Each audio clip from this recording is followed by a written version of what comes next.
Hello, everybody. I'm Grant Fluff from Fletcher Sports Zone, and welcome back to another YouTube video. Tonight, we do have an MLB special on ESPN, the 2022 Little League Classic between the AL East division rival Boston Red Sox and Baltimore Orioles. Let me catch my breath for a second because I'm running around the house trying to do a lot of stuff so I could make it on time. Starting pitcher for the Orioles tonight is Dean Kramer. 14 start this season. He has a 5.4 record, 3.58 ERA. He's pitched 70 and a third innings, 1.294 WHIP. His career high in strikeouts this season with 55. And let's see what the 30-year pitcher has in store for us. A 19% strikeout rate. And we are ready to get underway in our fifth ever Little League Classic game. 72 degrees earlier today with lightning storms, but we're all clear. The clouds just peeking out. We're ready to get underway. Boston on Sunday Night Baseball for the second straight week. Kramer to deliver, and away we go with a strike 193 four-seam fastball. So 0-1 the count. Red Sox coming in tonight at 60 and 61, 5.5 games back of an AL wildcard spot. Kramer the pitch, that one's down low. 88 mile per hour cutter. 1-1. Orioles 62 and 58, 3 games back of an AL wildcard spot. Take a look at Tommy Pham. Trade deadline acquisition from the Cincinnati Reds. Kramer delivers. That one's way wide to the left-hand side, 93 miles an hour, and the count is 2-1. Of course, the Little League World Series has been occurring on ESPN the past week and a half or so. Kramer delivers a 2-1. That one's hit by Pham deep in the left. And it's going to fall for a base hit, and Kramer's going to easily go in for a double. Tommy Pham on the fourth pitch of the game gets a double, and the Red Sox already in scoring position with a man on base, 110 off the bat.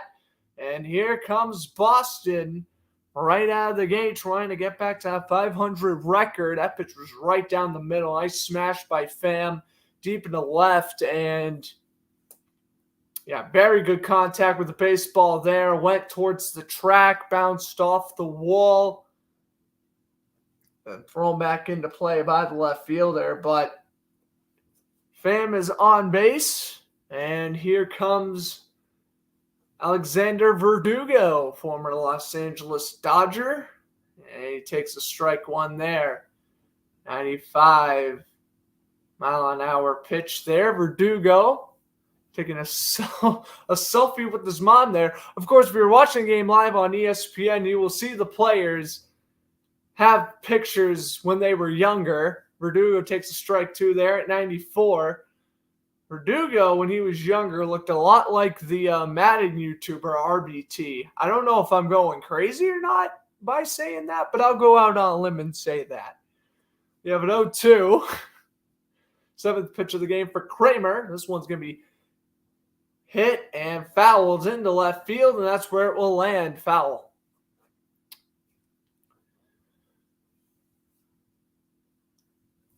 The Sox have yet to have an out here. Verdugo this season batting .264. And there's Adley Rutschman. First overall pick at 2019 out of Oregon State. That pitch is hit and fouled by Verdugo. 84 slider, and it'll remain 0-2. Rutschman's first career hit was a triple against the Tampa Bay Rays back in May, and he has done a phenomenal job this season as a rookie. Definitely got to be in the AL Rookie of the Year voting. I don't know if he'll win or not, but he should be there. Trying to pick off Pham at second doesn't work. And covering second for the Orioles, George Matino. Here's Kremer's pitch. Ninth of the game, 0-2 count to Verdugo, fifth pitch of the at-bat. And calling for time is the Pham way off the bag. And Rutschman called for time right before the delivery. Huge game for the AL East. The Yankees may have won today, but the Blue Jays won the 3-game series, and the Rays defeated the Royals 4-3 today, I believe, taking that series as well. Rutschman the 0-2, and that one's going to be hit by Verdugo, and it's going to land into center field, and that one is caught. Trying to go to third is Pham, and the throw to third is wide.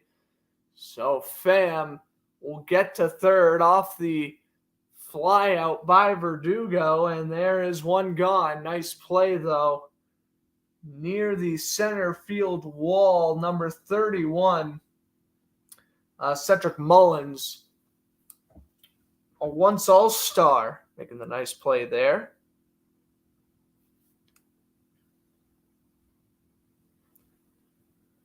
So we do have 1 on, 1 out, top of the first, as Tommy Pham, who has kind of been the missing key to the Red Sox that they've needed at the deadline. That's a strike. There's Xander Bogaerts, Red Sox shortstop. Pham leading off of third, 11th pitch of the game for Kremer, and that one is down low, 93, and the count's 1-1.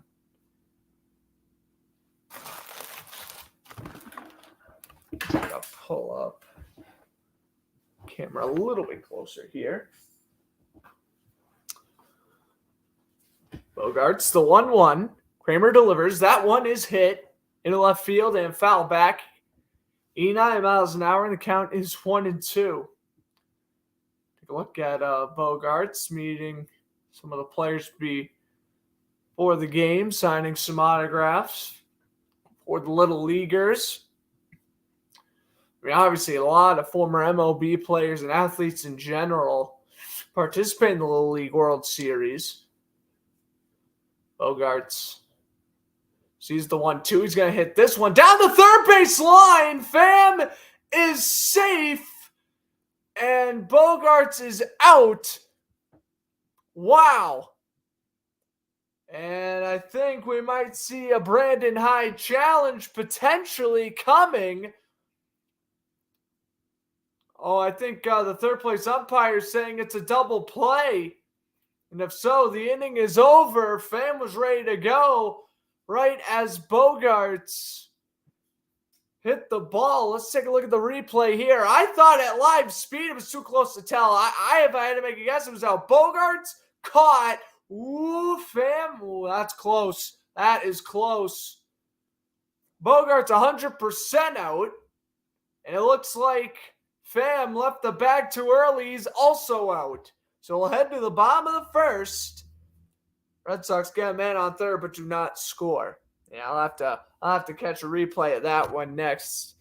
To me, it looked like Pham made it back to third, but I will put the faith that the umpire made the right call there.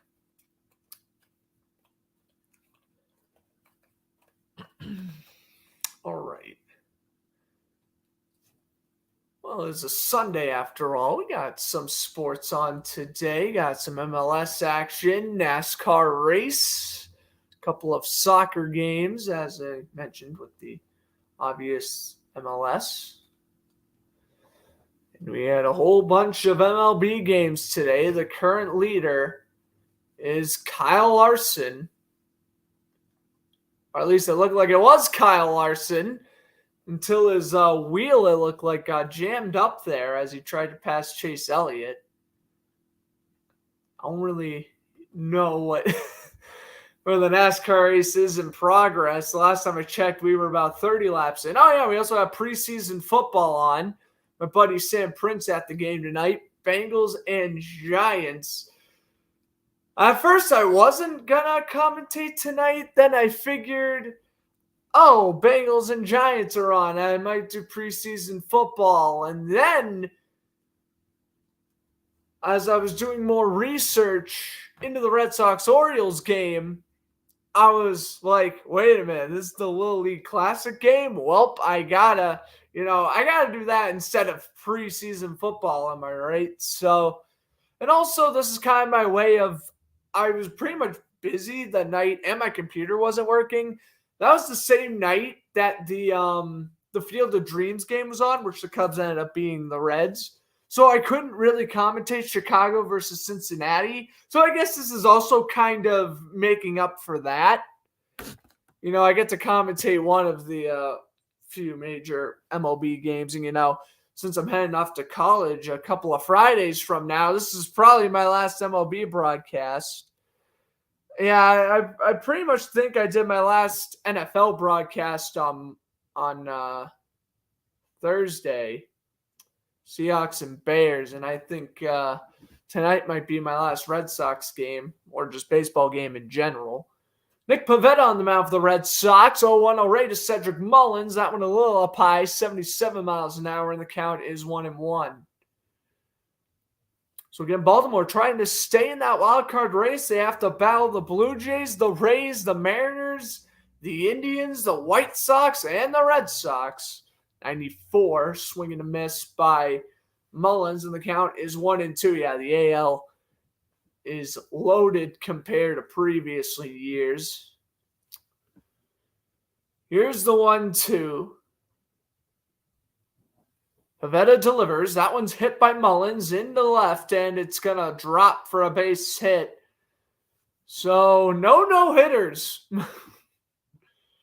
Ain't that something? Pham gets a hit on the fourth pitch, and Mullins gets a hit on the fourth pitch. So, ending any shot of a no-hitter. There you go. As Pivetta, that one dropped. Center of the strike zone. Good hit by Mullins. Devers played off a third and able to fall for the base hit.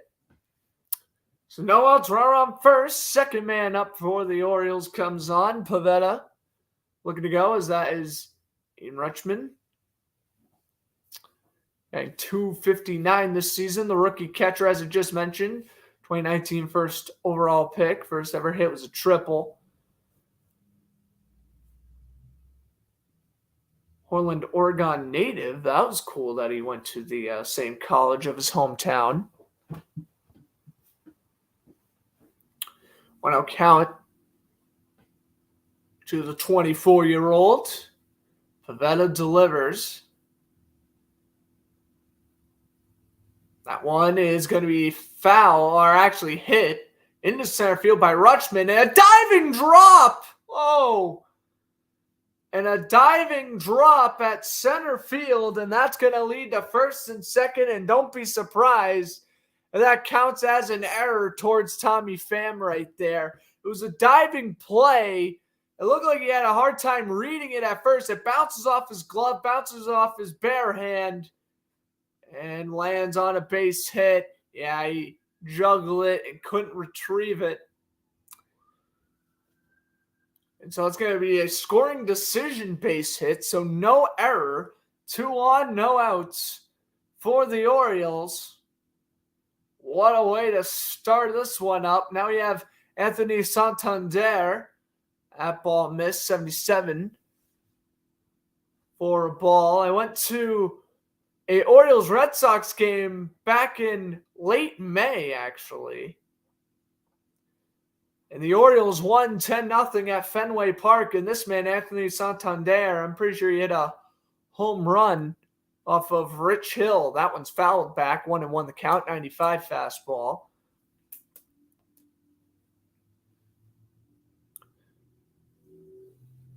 Pivetta. Victoria, British Columbia, Canada. Rutschman off the bag at first. Runners on first and second. No outs. 1-1 count.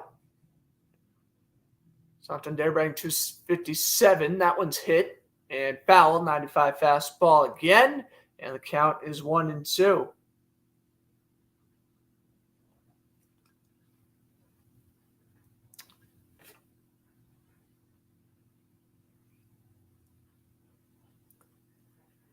Santander now in position. Outfielder number 25. 10th pitch of the game for Pivetta. That one's going to be hit, and it's going to bounce off the bag.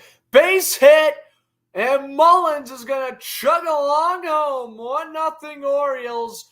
Runners on first and second. 3 batters, 3 hits. I don't know how you could start this any worse if you were the Red Sox. We'll take a look again here on the pitch. But you are playing terrible baseball right now. Yeah, that hit just bounced right off the bag. I think it threw the second baseman for a little bit of a loop. Definitely changed direction on the velocity there. Potential that could have been a ground out. Probably wouldn't have been a double play, but at least would have gotten 1 out. There's 7 runners on first and second. And that one's hit into near right field, and it is going to be caught by Pham. He guns it over to second, and runners now on the corners, first and third. Rutschman gets over to third. Definitely would have been 2-0 if the ball wasn't caught.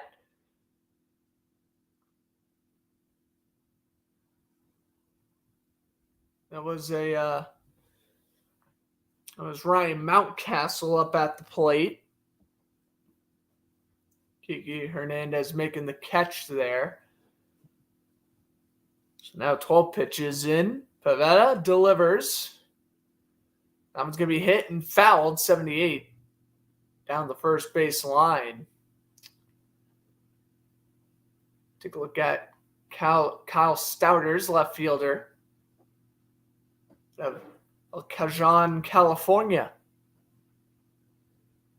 Milwaukee Red Sox catcher tonight. He's been taking the majority of the load since Christian Vasquez was dealt to the Astros at the trade deadline. Look at the kids eating ice cream in the crowd. That's awesome. I mean, that's one way to work off, I guess, some of the energy. This one's hit and foul back 94. I say that because obviously being young athletes performing on television, the next thing you know during the game, they're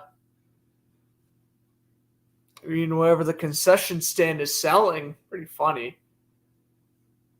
So Stover's batting .214. He's got an 0-2 count ahead of him. Pivetta delivers. That's up high. Check swing. He did not go. I didn't think he went either. 93 to the count, and it's 1-2.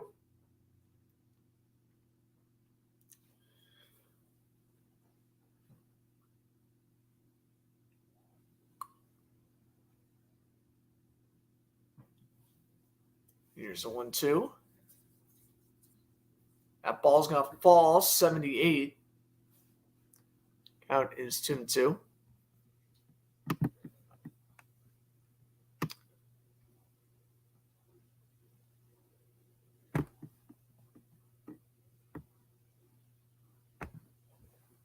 Rutschman just getting off the bag. I'm trying to find Stover's stats here.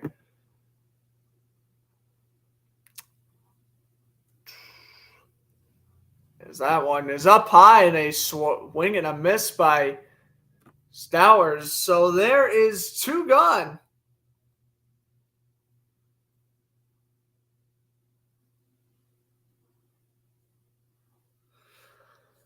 So Pivetta gets his first strikeout and runners on the corners with 2 outs. Well, that is ginormous.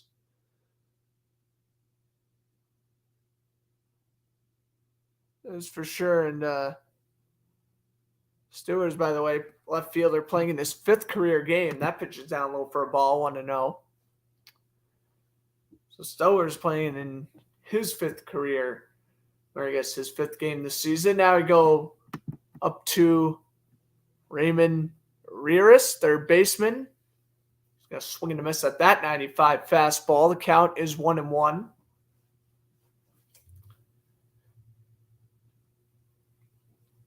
Reyes out of Dinaco, Mexico. Count is on 1/19th pitch by Pivetta. That one's up high, 95 again. Count 2-1.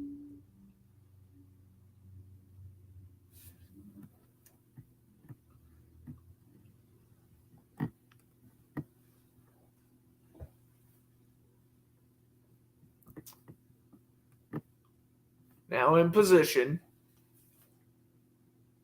2-1 Pivetta. That's a swing and a miss. 87 curveball. 2-2 the count.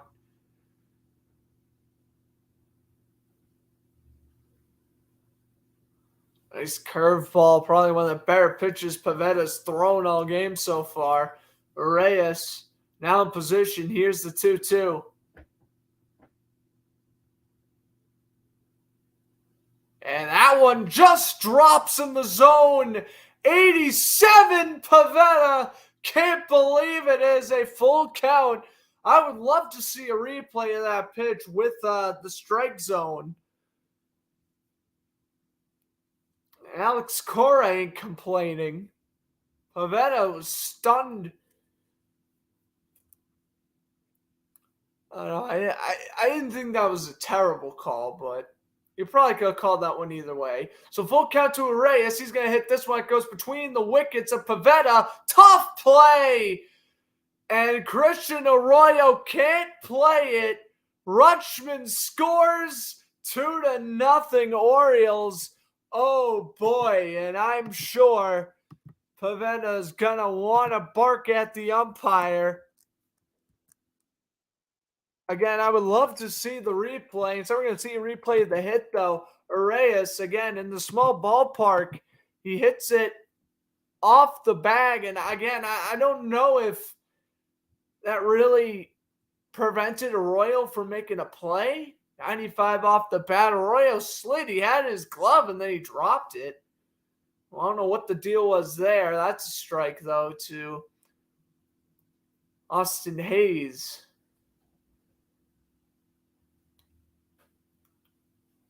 Orioles looking to, believe it or not, win their first series against the Red Sox since 2017.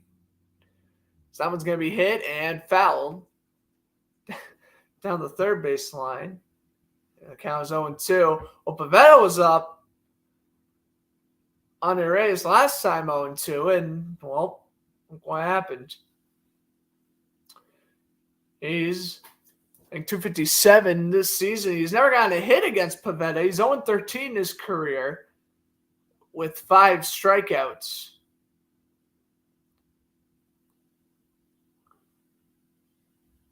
Delivery, hit, and caught. Wow, Rafael Devers. Huge play at third. Wow, and I think Pivetta putting his glove over his face, he's probably saying, thank goodness for Rafi, or else that could have been 3-0. What an amazing play by Devers, coming off the bag at third to make a nice play. Well, ladies and gentlemen, that was the first inning. 2-0 Orioles. Top of the second we go. I'll be back after this commercial break.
fresh out of the commercial break with a strike thrown by Kelder, and it will be an 0-1 count.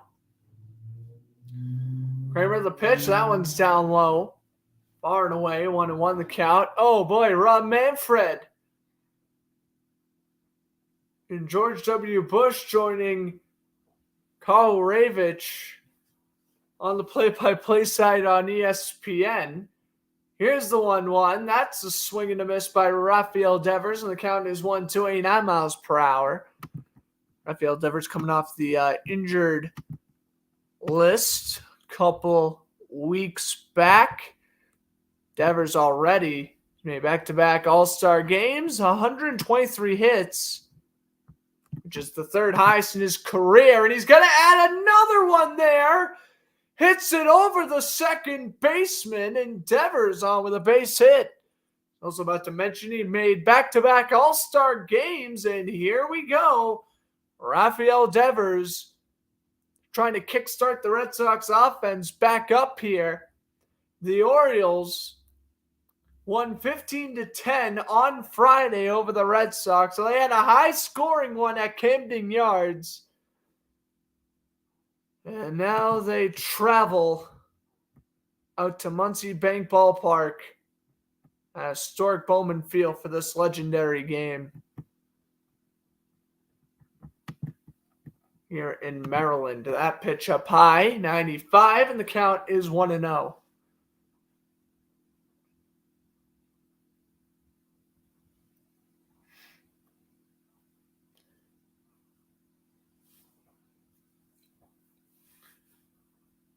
Kike Hernandez, JD Martinez, that one's fouled back, 93, and the count is 1-1. Unfortunately, I didn't get the, I never got word of the batting order for either teams while I was researching for this game, so I'm actually going to try to find that during the next commercial break. I guess the pitch is down low, 77 miles an hour, and the count is 2-1. Yeah, because I love to know like who's on deck and whatnot. For whatever reason, I was watching a bunch of game previews, researching a lot of game previews, and I never got the batting order. That one's a check swing. 93. That will be a ball, 3-1.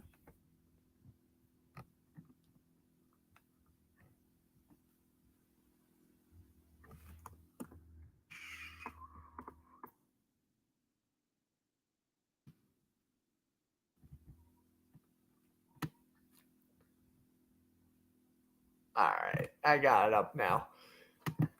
That pitch is a strike, 3-2 the count. So up next is Christian Arroyo. Then the whole Kike Hernandez. And it looks like starting off the inning for the Orioles, the bottom of the second, it'll be Rougned Odor, George Manto, and then back to the top of the order with Cedric Mullins. That pitch down low, 89, and Kramer walks his first batter. So now Martinez becomes the third Red Sox to get on base, and now runners on first and second with no outs. So again, here comes Christian Arroyo, the second baseman. He already hasn't been performing phenomenally in the infield, bobbling a hit that went right to him, which would have been the third out of the inning. But now the Red Sox put themselves in pretty good position. They had Pham on third before the first inning concluded, and they're definitely getting base runners. Now they just need to transfer those base runners into points. 24th pitch for Kramer, and it's in there. Just kiss the left side of the strike zone for a strike. 0-1 to Arroyo. Christian Arroyo, former San Francisco Giant prospect. Rookie year back in 2017. This pitch is going to be hit by Arroyo, and that could be a double play. One, and got the double play. Martinez out at second. Advancing to third is Devers. And again, the Red Sox getting the base runners, but if you don't do anything with it, it ain't going to result to much. Nice play there. Odor able to toss it over to second base. Nice reaching out play by the first baseman, Mountain Castle, to make the play. So 2 outs for the Orioles now. Devers at third. Red Sox can at least still try to drive in a run and cut this lead in half. But up, Kike Hernandez, the former Los Angeles Dodger. That's a strike, 88 miles an hour. Hernandez also spent his 2014 rookie year with the Astros and the Marlins. He was an Astros draft pick in 2009. He stuck with the farm system, got called up in 2014 four-game trade to the Marlins. That delivery is hit and swing and a miss, actually. Deflected off the bat into Rutschman's glove. Would be the proper way to put that. 0-2, and now Kremer can get the strikeout here. I don't believe Kremer has a strikeout yet. He's got a shot again, one now. 0-2. Delivery is wide, 90, wide to the left. 90 miles per hour. The count is 1-2. Pitch 29 coming up. Yeah, Red Sox got to get some more points on the board. So what's been hurting them all year is runners on scoring position. It's hurt them. The game against the Cincinnati Reds earlier in the year. It's cost them mightily against teams like the Blue Jays and Orioles in earlier games this season. Here's the 1-2. That one's going to be hit down the middle. That's a base hit, and Devers will score. RBI single for Kike Hernandez. And so Devers will rumble his way home from third. And there will be no shutout in this one. The Red Sox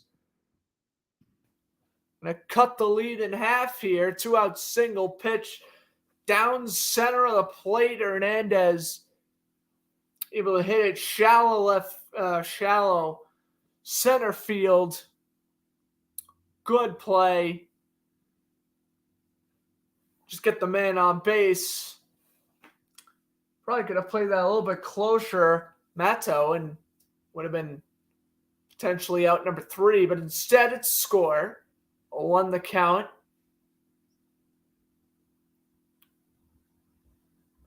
Wally is in the crowd, the Red Sox mascot. He's making people happy. Bobby Dahlbeck, the batter, and Dahlbeck swinging a miss to 77 miles an hour, and the throw to first, trying to pick off Hernandez there. It didn't work. So it's an 0-2 as Dahlbeck swung. Dahlbeck, the first baseman rookie out of the 2019 season, and he's going to foul this one back 0-2 on the 90 cutter. Dahlbeck batting .208 this season. A lot of mixed emotions amongst the Red Sox faithful. Some think he is the future first baseman of this team. Some wish that Boston re-signed Kyle Schwarber and this guy was still playing with the Woo Sox. Really depends on who you ask. I think he's all right. I mean, yes, he's a little inconsistent, but he's batting 8th on the roster. He's going to have those inconsistent bumps. He really hasn't played terrible this season, and he was pretty decent last season also. Go back, native out Seattle, Washington. Here's the 0-2, and Kremer swing and a miss, 77. Easy strikeout, and that is his first of the game. Orioles will take the 2-1 lead heading into the bottom of the second inning. Well, let's go take a look here at the let's go take a look at some other sports scores here. Looks like the NASCAR race ended. Kyle Larson being your winner there. And Watkins Glen. Take a look at some NFL scores. The preseason has been pretty fun to watch. I didn't get to watch any preseason games yesterday. I did catch the ending of the Browns and Eagles game, though. Yesterday, the Lions beat the Colts 27-26. The Bills thrashed the Broncos 42-15. Chiefs beat the Commanders 24-14. The Steelers beat my beloved Jacksonville Jaguars 16-15. The Titans defeat the Buccaneers 13-3. 49ers beat the Vikings 17-7. Raiders over the Dolphins 15-13. And the Cowboys of Robert Turbin's 2 kickoff return touchdowns. One was a kickoff, one was a punt return. 32-18 over the Chargers. And then today, the Eagles defeat the Browns 21-20. The Bengals currently have a 3-0 lead over the Giants early second quarter. And the Cardinals and Ravens kicking off at 8 o'clock on Fox. So pretty busy night for sports here. Preseason football, a monumental baseball game. And it looks like we have a couple of other soccer games on. Earlier today, Leeds United defeated Chelsea 3-0, and Newcastle United against Manchester City. They tied at 3 right now. Atlético San Luis beating Tolca 1-0 in the 87th minute. So that game's almost done. SKC versus Portland in the MLS. That game actually started a little bit ago at 7:30 on FS1, and then Pacha versus Leon at 8:05.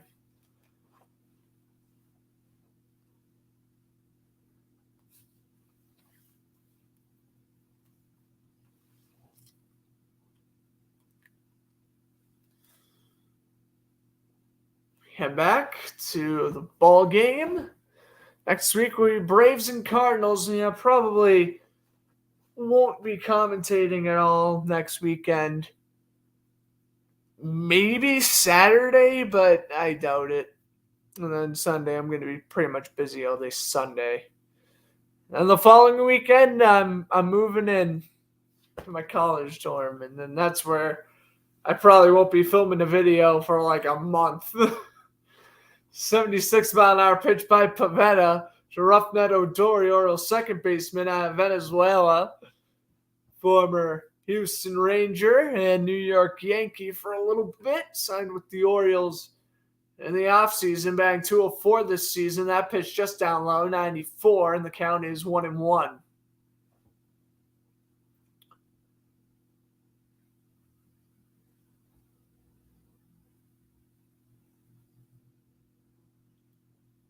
Delivery, that one's down low, 78, close to the dirt. Count is 2-1.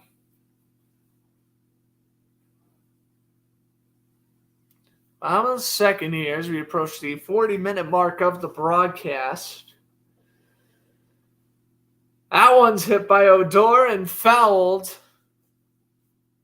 into the crowd, and that'll be a 2-2.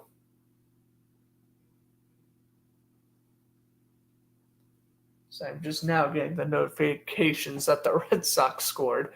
Count is 2-2. MLB app, I don't know if they're slow right now or not. Right now it's 68 degrees. There is scattered thunderstorms.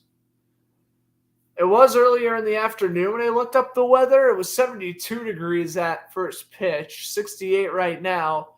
That pitch is fouled back 95. I will say if there is a rain delay, I probably will stay on for the first probably 20 to 30 minutes. If obviously the rain delay is a couple hours, I probably would just end the broadcast. If it's, only a 45-hour wait, I'll probably power through and I don't know. Probably go watch YouTube. I could play Weddle. I haven't played Weddle in a long time. That pitch missed 3-2. So full count to Odor. But yeah, that's only if we have any sort of stoppage regarding weather. Because I know rain delays can last 45 minutes. And I'm willing to wait 45 minutes. So Odor fouls that one back 94 miles an hour. But if it's like a 2-3 hour delay, at that point the game would resume at 9 or 10 o'clock, and Considering where we are, where at the end of this inning it would only be the top of the third, that's a long baseball game to commentate still. It's not like, it's like the seventh inning. You just power through the last two. But anyway, Pivetta delivers, and nice slider there. Swing and a miss for Odor. That's Pivetta's second strikeout. He gets a regular K on that one. Let's take a look back. Oh, I did hear about this. Texas East against Oklahoma. Texas drills the Oklahoma pitcher in the helmet. He was a little bit woozy. Comes over to first as the Texas East pitcher was really upset at himself, and he gave him a big old hug. What amazing sportsmanship right there, as that's a swing and a miss. So now on for the Orioles, we go back to the top of the order with, our ninth hitter is shortstop George Matteo. That was fantastic sportsmanship. Definitely the best moment of this year's Little League World Series. That's an 0-2 count. I wanted to do one of the Little League games, but it's just the only time I'm free is at night, and they usually play the games in the afternoon, so I never really... I got a chance to watch a couple of them, when I was hanging out with my friends or family in a restaurant. But other than that, pretty much the only time I was able to tune in. I would have loved to see that play live. Of course, when the whole Carolina Texas East incident.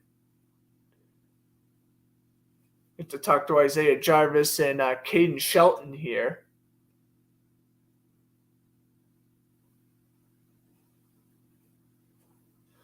Here's the 1-2. And a swing and a miss. Mullins. That was a weak swing. I think he tried to check swing it. And it, I guess, didn't really work in his favor. So into the bottom of the second we go. 2 outs. Pivetta now, after only getting 1 strikeout in the first, he now has 2 to begin this inning. Pitch and strike is called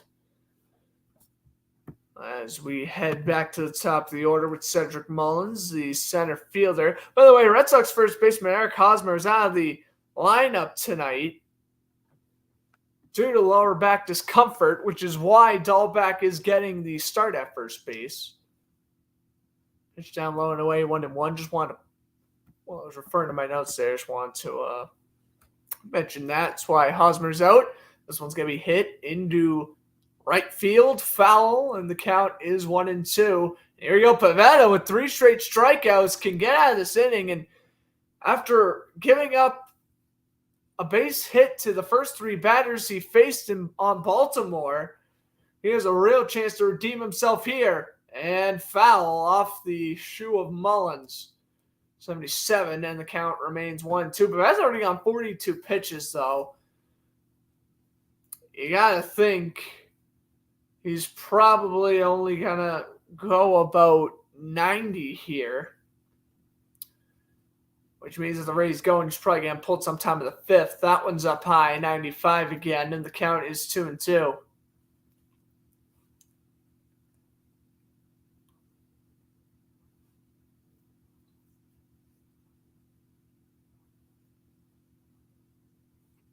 Two. Pivetta delivers, swing and a miss. Wow. All 3 outs, 4 strikeouts on the night per Pivetta, and all 3 strikeouts were swings and misses. Top of the 3rd we go here in Muncie Bank Ballpark. All right. Heading to the top of the 3rd. I'll be right back after this commercial break. Don't go anywhere. It's the Little League Classic here on YouTube.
Back at commercial break. Strike one, and now a check swing for strike two. So already, oh wow, 1-1. Excuse me, to Kevin Plawacki, the catcher. That one's going to be hit into right field, and that one is going to land foul.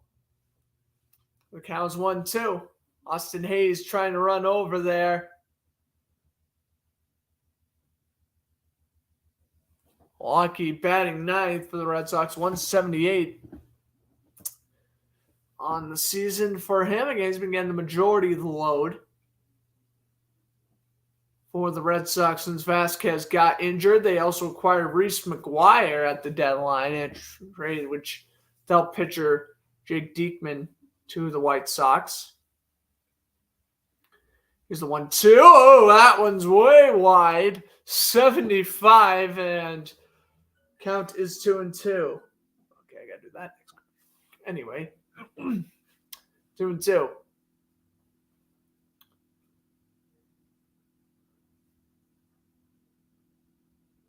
As that pitch is down low, 92 the count. Full count. And yeah, I'm gonna unfortunately have to head off next commercial break again. Well, anyway, here's the 3-2. Delivery, hit by Plawacki. Just gets by the second baseman there, George Manso, for a base hit. So, again, Boston, they've had men on base all innings now. Right now, you can go on Twitter and ask Austin Hayes and Cedric Mullins a question. Use the hashtag AskSNB Sunday Night Baseball on Twitter.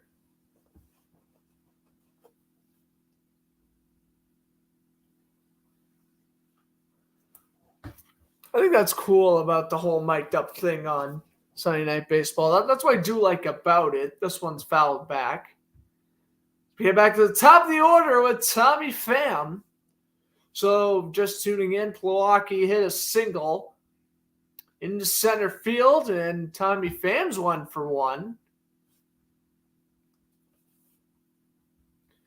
Got a leadoff double, which led to him going to third base after a pop-out. That pitch up high, 82, and the count is 1-1. Kremer not having a fantastic inning. He also now in the 40s.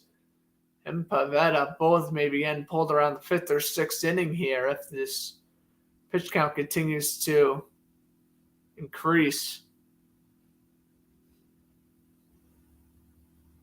at the way it's, of course, increasing at. That pitch wide to the left-hand side. 92 miles an hour, and the count is 2-1.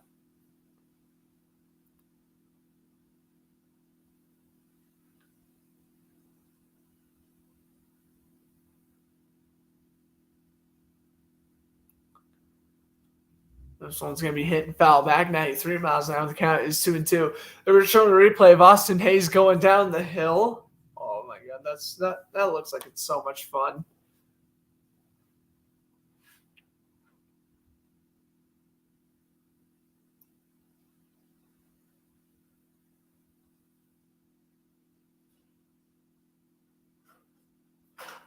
To Pham, and that one's got to be hit, and oh, nice play. Out at second, out at first, ground out double play.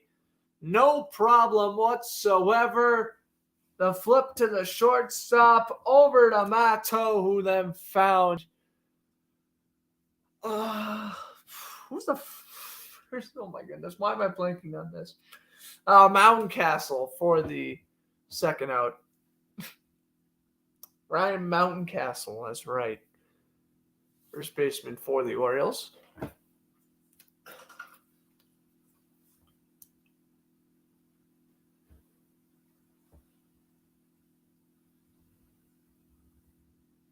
That one is swung on into right, absolutely blasted by Devers, and it's caught by Hayes to end the inning. So Rutschman, Santander, and Mountcastle coming on for the Orioles as we head into the bottom of the third. Don't go anywhere. Here on YouTube, the Red Sox looked like they had a 3-2 lead for a moment. The second the ball hit off of Devers' bat, like that one could be gone. But just a quick little motion, the ball lands in the glove of Austin Hayes. On the third we go here in the Little League Classic.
All right, heading into the bottom of the third, and we're now interviewing Alex Correa. You know, as a former player himself, I think he has to love nights like this and opportunities to manage in these type of games. That one is down low, 93, four-seam fastball.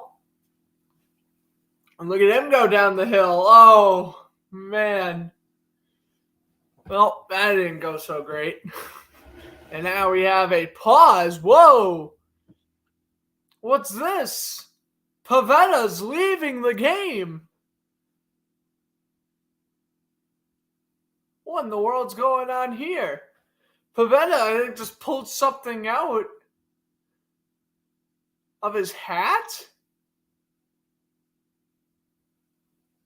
Yeah. Wow. Yeah, what was that? He had a call for time. He noticed something was in his hat. It didn't look like it was it a foreign substance?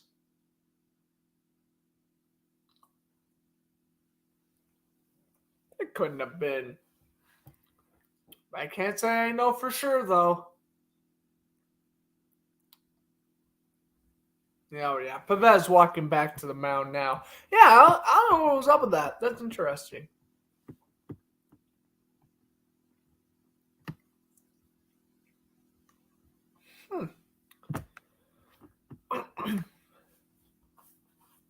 Well, anyway. Yep, now Pavetta again, the thumbs up. Rutschman back in the batter's box to the bottom of the third with a 1-0 count to Rutschman. After the delay, that pitch in there, up high in the strike zone, 4 strikes, 78. Count now 1-1. Pavetta not having as good as a night, but back on May 18th against the Astros, he played a complete game. He allowed 2 hits, retired 18 straight batters. That pitch up high, 93, 2-1. Red Sox won that game 5-1, and Pavetta so far this season, 130 strikeouts, That one's fouled back by Rutschman, 2-2. 2021, he had second most strikeouts in his career with 175, his career high being with the Phillies back in 2018.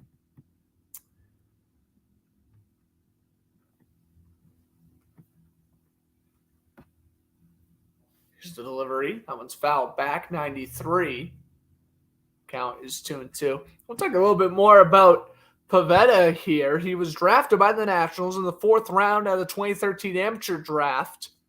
Signed with the Nationals organization on June 18, 2013. July 28, 2015, that one's fouled back again by Rutschman. As a top prospect, he was traded to the Phillies in a 1-for-1 for Jonathan Papelbon. And then he was a great starter with the Phillies and then got traded to the Red Sox with Connor Seabold for pitchers Heath Hembree and Brandon Workman. This will be a ground out and 1 out as Dahlback makes a nice catch at first. So Rutschman grounds out. He goes to 1-2. We go to another man who's 1-for-1 in the ninth, the designated hitter, Anthony Santander. Yeah, Pivetta. He was part of the Jonathan Papelbon train to the Phillies, and Heath Hembree and Brandon Workman going to Philadelphia. Turn him and Seabold going to Boston. That pitch is just wide, 77 miles an hour.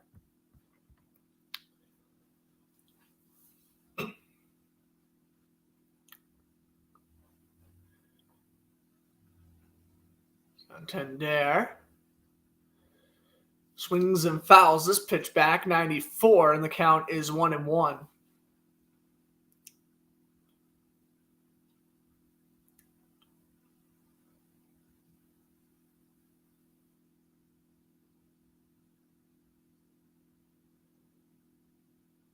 Orioles bullpen ERA last season was 5.70, one of the worst in the league. This season, 3.15. That's third in the AL. This pitch down low, 89, and the count is 2-1. Down low to the left-hand side. Orioles were also in the news this Friday as they DFA'd outfielder Brett Phillips. That one's hit by Santander into center field, and that was going to bounce off the wall. Thought it was a home run for a moment. Instead, it is a really, really deep double. Anthony Santander, 2 for 2. He got a single, and now he's got a double. He may just hit for the cycle tonight, folks. Wow. Take a look at this again. What a hit. Again, kind of just like that Devers hit to end off the top of the third. Once it bounced off the bat, I thought that one was instantly gone. And it almost was. Bounced off the wall, thrown back into play for just a double. But it ain't just a double. A runner in scoring position. That one, 105 off the bat. But the Red Sox are going to turn it. Whoa! The huge collision at third. Santander and Devers collide. Devers is all right. He makes the play at third. And so that'll be a single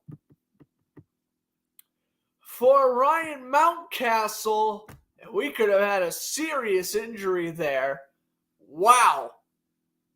Shoulder-on-shoulder collision. And Santander lost his helmet as he went on in for the slide. Both players all right.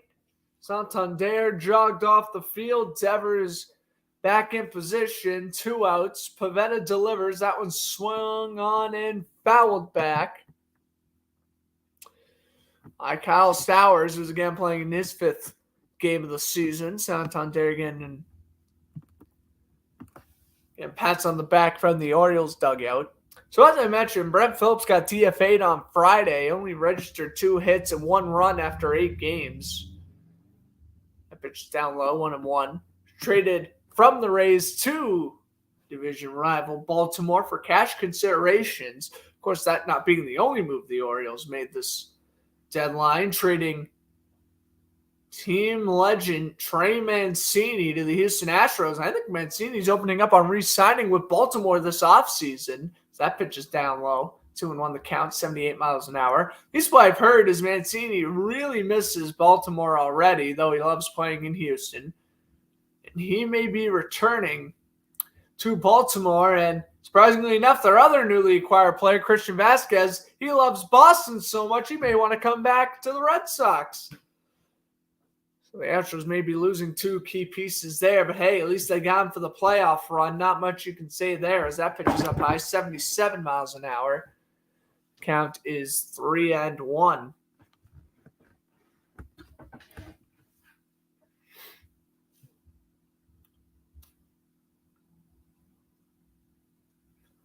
One fouled, 3-2. 94 mile an hour pitch there.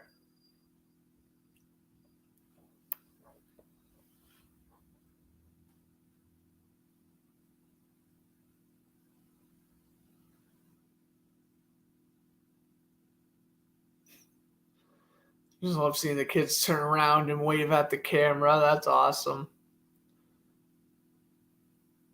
To the count and a swing and a miss. Nice slider by Pavetta. And we'll head to the top of the fourth with Bogaerts, Devers, and JD coming up to the plate. You're not going to want to miss it. Red Sox still trailing the Orioles 2-1.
All right, so top of the fourth here. Santander Bogaerts leadoff man for the Red Sox. That's a strike by Kremer. 1-1 the count. Should also announce that the Ravens and Cardinals preseason game has started. Game still tied at 0. That one's fouled back by Bogaerts. 0-2 the count, 94 miles an hour. Bogaerts, shortstop. Could he be leaving in free agency? That's certainly a big question looming around the Red Sox season, but they have to get back to 500 and get to the end of the season first before they can think about what they're going to do during the offseason. This is a pop-out and a nice grab by Mountain Castle, able to back up. A really, really nice catch. Little League World Series. Double elimination game. 1 o'clock, we have Happy City. Oh, man, they're going way too quick. Honolulu versus Texas. 7 p.m. on Monday. Unfortunately, I don't think I'll be able to commentate tomorrow, but I'll still try to tune into that one for a little bit. Also, if I were to commentate tomorrow, that one's down low. Nice, 6. Kids eating ice cream, that's funny. Anyway, getting distracted. You're laughing at that. That's a swing and a miss by Devers. 84 curve. The count is 1-1. So anyway, I think what we're looking at is Power Skate's going to be tomorrow. And then I don't know when Around the Diamond's going to be uploaded. Oh, excuse me. I don't know when it's going to be uploaded, but Around the Diamond will be on Tuesday. We'll be recapping everything from the trade deadline to this game right here. I think we get to film that around 7, 8 o'clock on Tuesday. Wednesday and Thursday, I don't plan on filming videos. And then Friday will probably just be preseason football. Mountcastle with a ground out. Mountcastle makes the play. Devers is out. J.D. Martinez's first play appearance was a walk. He comes on. I think, maybe next Friday I'll commentate football, but that's not definite. Next Saturday and Sunday will be a no, and then I don't know. I'm also trying to get a Hall of Fame or Hall of Good somewhere in there. Maybe I'll try to film a Hall of Fame or Hall of Good Tuesday afternoon.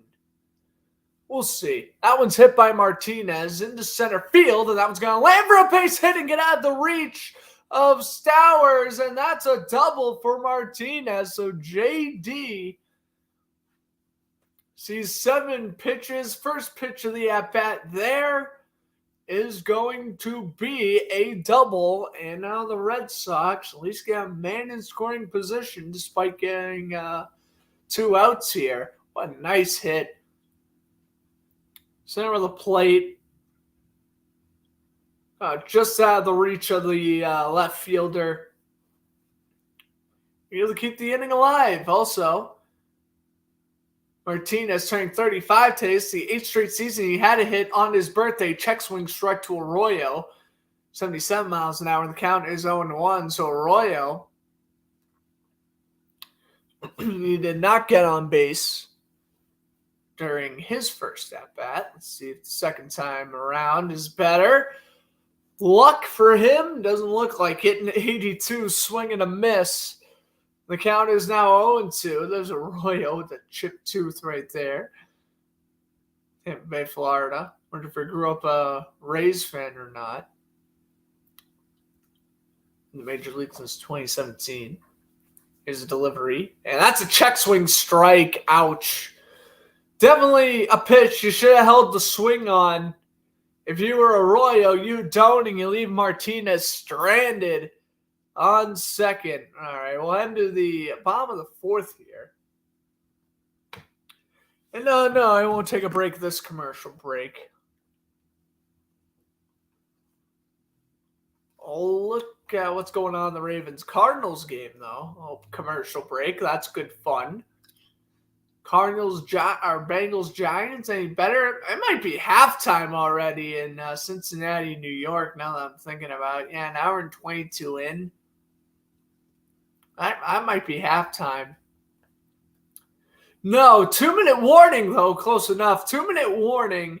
The Bengals lead the Giants 9-7. I know Evan McPherson scored a.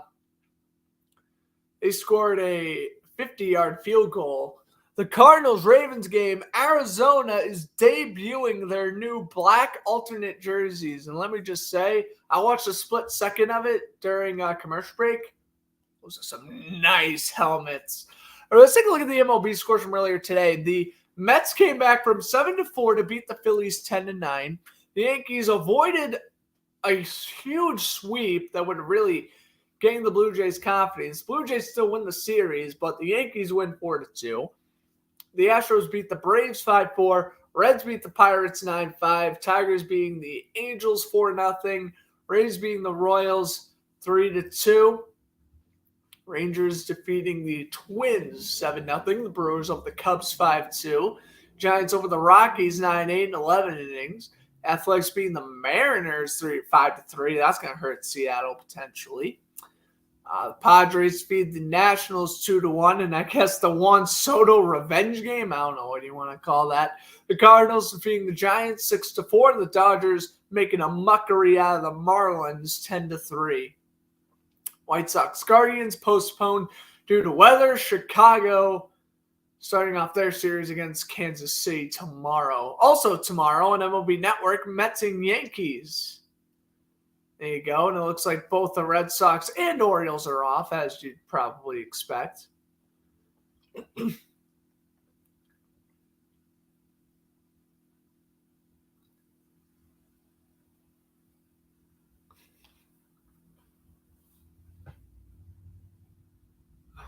Oh, God. Are they asking MLB players what their favorite emojis are? Oh, my goodness. That pitch is wide. 75. The count is 1-0. Yeah, I'm pretty sure that's the case. They were asking what every MLB player's favorite emoji is, and they were coming up with some funny ones, like the crying, laughing emoji, sticking the tongue out one. I think even someone tried to do the poop emoji, as that's going to be a grounder. DeRoyo over to Dahlback. There's one gone.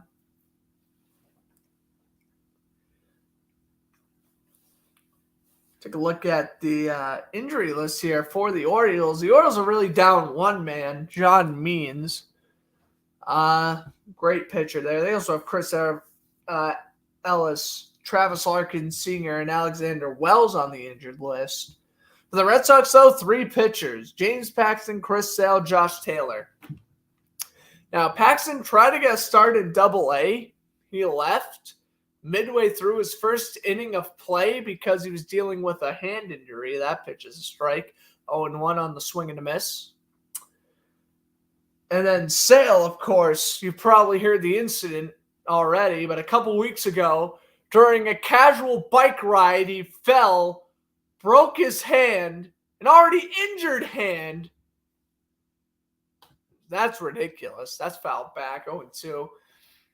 Like, was he going down the Rocky Mountains, or was he just taking an average stroll and he ran over something? I don't know what the deal is. I don't even want to know what the deal is. Everyone in Boston sports radio thinks Chris Sale should give the Red Sox back this year's salary. That pitch is up high, 1-2. You want to know what? I kind of see where they're coming from. Why are you playing a player so much guaranteed money if he's just going to sit on IR? I get it. Like last year, why were the Saints paying Michael Thomas all this money? I understand it. It's a huge thing in sports. If a player doesn't play, should he get his money guaranteed? Deshaun Watson this year, another perfect example. For how long that suspension is, he shouldn't get guaranteed money during that suspension. Which, by the way, players should be getting absolutely zero money when they're suspended. Let me just say that for the record. The fact Deshaun Watson's still getting the majority of his money, getting suspended 11 games, it's absolutely ridiculous.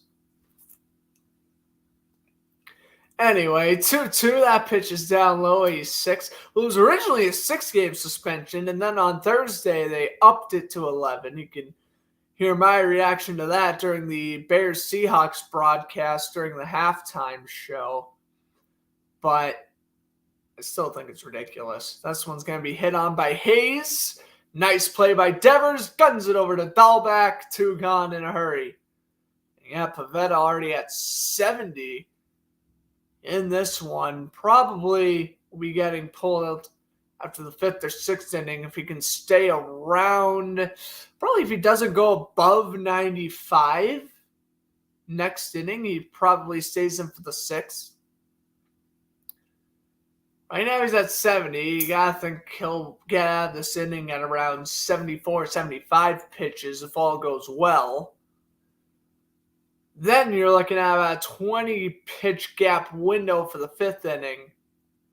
If it's a quick inning, you keep him in. If it's a long inning, you you get the bullpen ready and you get them out of there. Now, I'm no baseball manager, but I feel like that's just me using the common sense. 93-mile-an-hour pitch. Oh! It skims off the jersey of Odor. Well, at first, I looked like the pitch to me was just a ball. It skimmed a little bit outside. But according to the replay, it hit Odor. And it doesn't even make contact with the stomach. It grazes off the jersey. That pitch way wide, 94.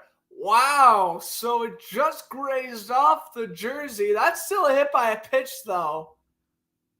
That still counts. That's why man is on first.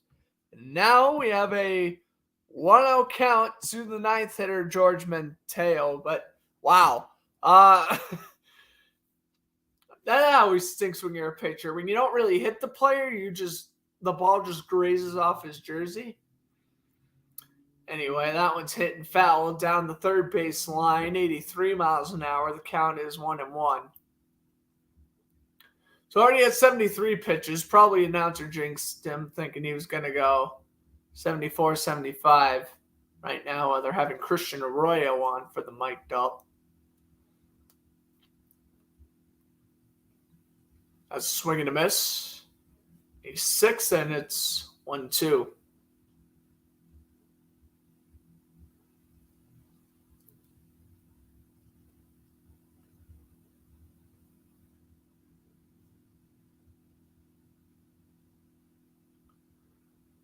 Right, it looks like giving directions to the infield.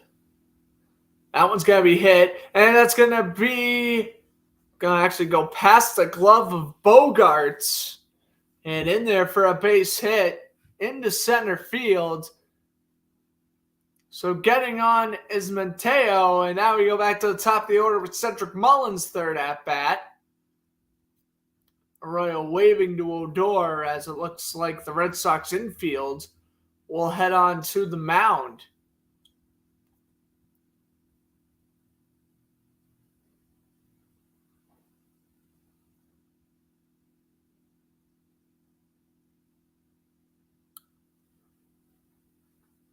Arroyo heading back to second.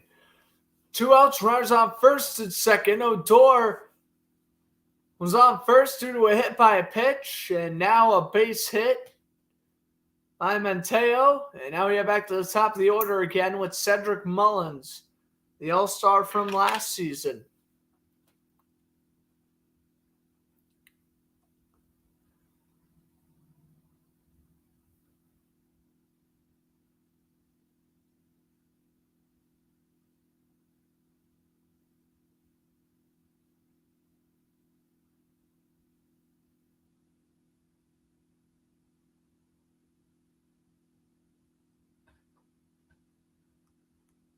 Here's the delivery. Pitch, hit, and that's going to be an easy play for second. Nice play. Bogarts makes the play at second. Hernandez, Delbeck, Plawacki will be up for the top of the fifth. Don't go anywhere. Red Sox bottom 3 coming up, trying to tie this game.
Just in that commercial break, top of the fifth getting underway here in the Little League Classic. That's a strike to begin it.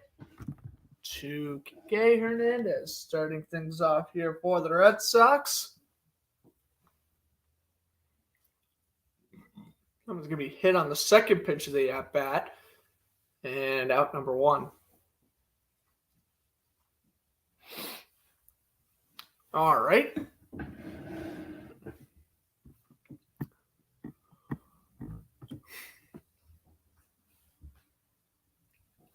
Take a look here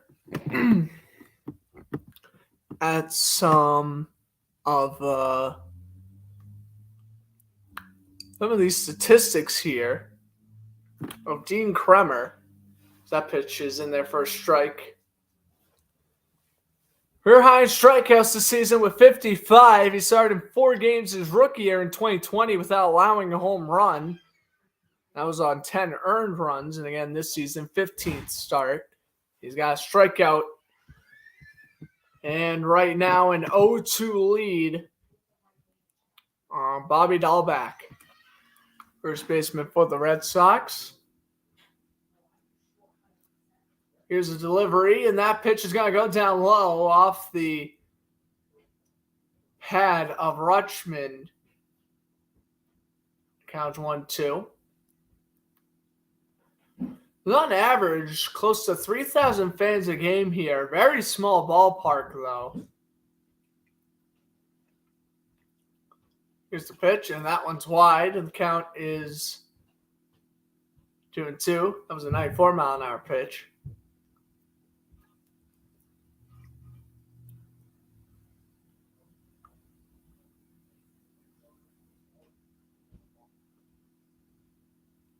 Two.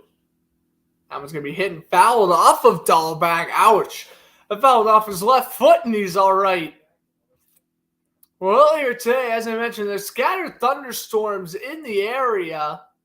There was actually heavy rain, it looks like, early this afternoon. They had to bring out multiple tarps, but it looked like they got everything ready to go before starting pitch, and it has been dry since the opening pitch.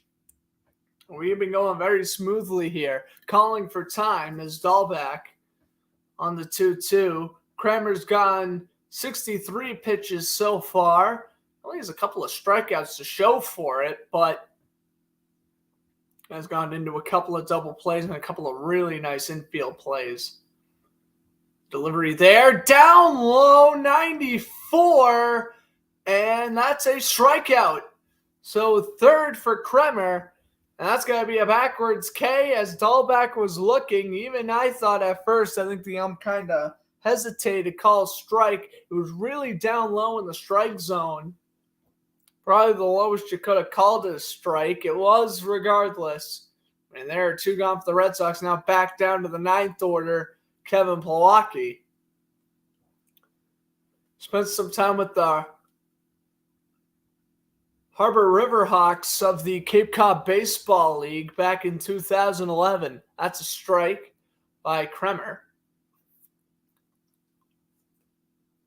He's faced 18 batters. He has 16 strikes to 2 balls on the opening pitch of the at-bat. That pitch, though, is a ball. Lands in front of home plate.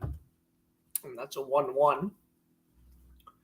Plawecki's favorite athlete, Tiger Woods. I know they brought up Rafael Devers earlier on the broadcast. That was Andre Beltre, Texas Rangers legend. That's a swing and a miss by Plawecki, and the count is 1-2. If any of these players' favorite athletes are a hockey player, I'd be the happiest man alive. It'd be funny if there's like my favorite athlete growing up was Tom Brady, and like he's still playing. That pitch is down low, 84. I guess Tiger Woods is still playing as well, despite his huge injury. But golf's not that athletic, of course. Dean Kremer. I was actually going to bring this up. He was a key part of that Manny Machado trade to the Dodgers. We'll get to that as he strikes out Plawecki. 4th strikeout And we'll head to the bottom of the fifth. But yeah, I was just about to mention that. He was part of the Manny Machado to the Dodgers trade. It was he, Ryan Bain, Eugenio Diaz, Zach Pop, and Brenvik Valtra straight up for Manny Machado. And these were back while all these guys were prospects. Again, Kramer didn't make his major league debut until 2020. So it goes to show.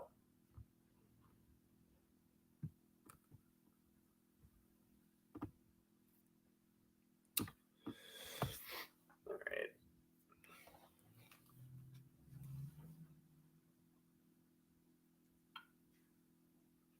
It's already 3-0 in the MLS game. I think it's Kansas City, if I'm not mistaken. Yeah, Sporting Kansas City over the Portland Timbers. I do want to commentate. I didn't want to commentate MLS. The only issue is I never got around to it. It's because I was constantly waiting for a New England Revolution game, and I guess it just never came. Whenever I could commentate, I was either like way too busy and couldn't do it, or I just genuinely felt that like, hey, I don't feel prepared to do this broadcast, so I just never ended up doing it anyway. Other MLS scores, Nashville and Dallas tied at 0. When is Revolution playing next? They are playing next Sunday at 8 o'clock. Probably won't be able to. And then they're playing again on Wednesday, the 31st. Against Chicago. My last YouTube video would be a Revolutions broadcast? Oh, boy, that'd be something, though. I mean, I've commentated a couple of Revolution games for them. They were in the playoffs in 2020. I did commentate their playoff games on a different website before I was on YouTube.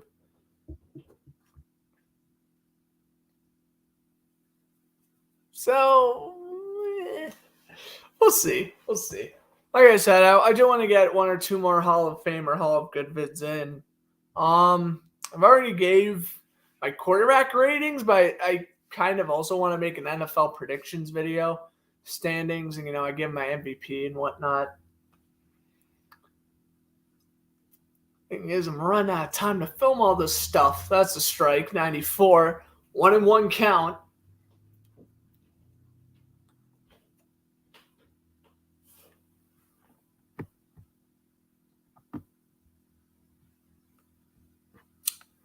That one is in there for a strike. Just kiss the left side of the strike zone there.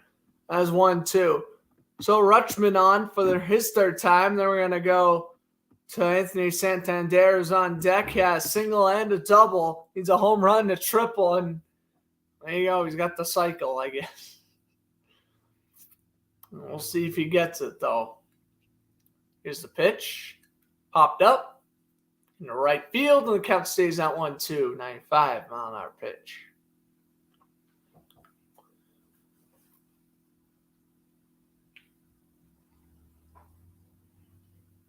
Orioles have the worst record of the last 4 years, 326 win percentage, a 178 and 368.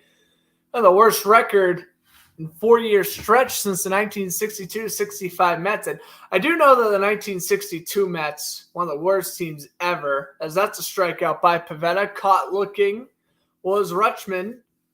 That's a backwards K there. 6 strikeouts for Pivetta. He's currently at 81. Probably getting pulled after this inning, if I would imagine. Yeah, Chuck swing. Yep. So I'd probably rather count that just a regular K. But anyway.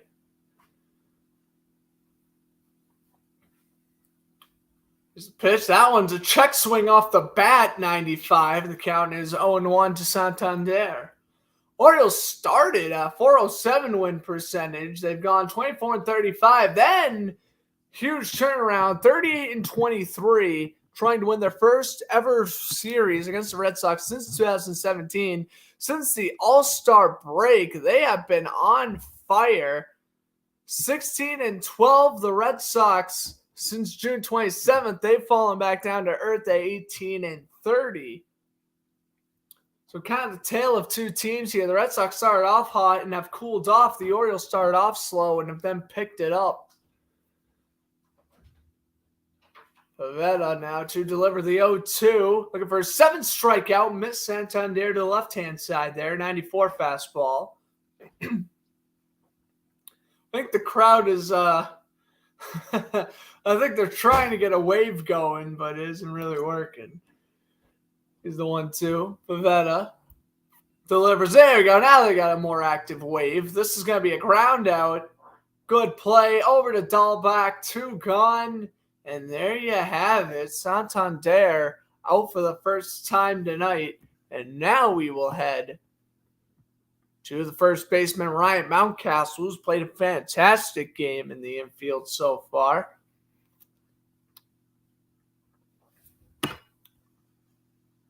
As the wave continues to go around here at historic Bowman Field. Here is the 6th pitch, and that's a strike off the check swing by Mountcastle, who was 0 for 2 on the night. Betta, by the way, had 6 strikeouts or less in his last 10 starts, the longest streak of his career where that happened. 95 fastball was a swing and a miss, 0-2. Now Pavetta can get out of this inning and potentially last the 6th. We shall see, though. Here's the pitch, and fouled into left field. 0-2.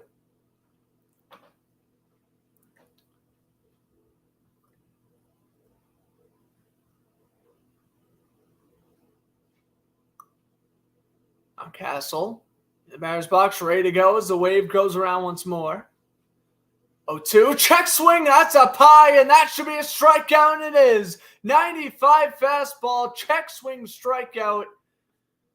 And there you have it. We'll head to the 6th. Pavetta really playing strong after that first inning. It has been 2-1. It's been 2-1 Baltimore since the top of the 2nd. We have not had much scoring in this game, but it has been a pitcher's duel. It's been really fun to watch, and we've still got 3 full innings to go, so I guess we'll see what happens there. Preseason football back in action. The Bengals still up 9-7 over the Giants in the heading out of the halftime break there, and the Ravens up 3-0 over the Cardinals in the second quarter. I realized that Ravens-Cardinals game is the Trace McSorley revenge game.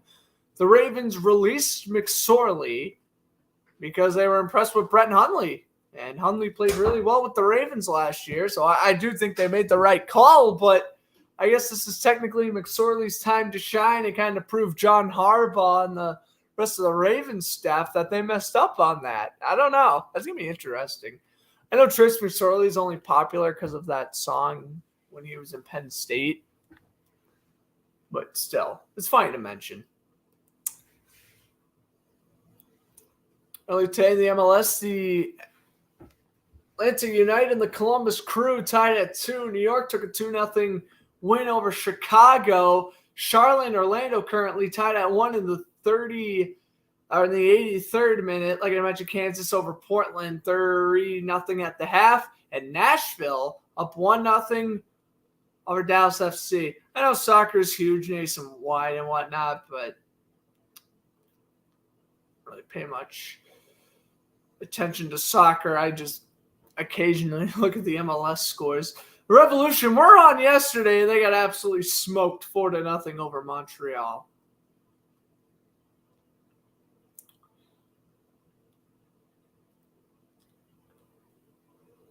NASCAR race in the books also at Watkins Glen.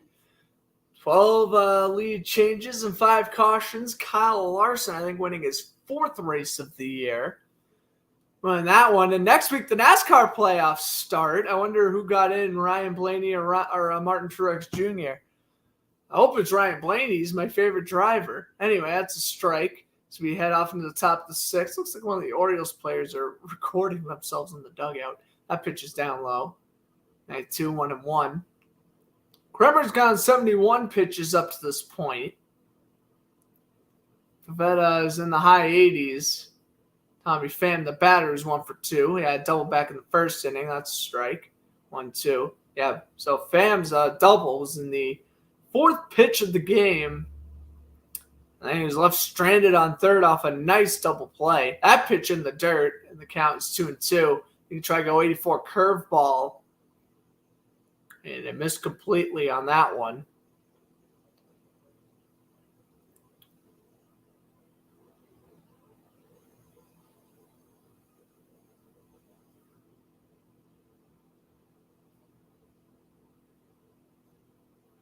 Count is 2-2.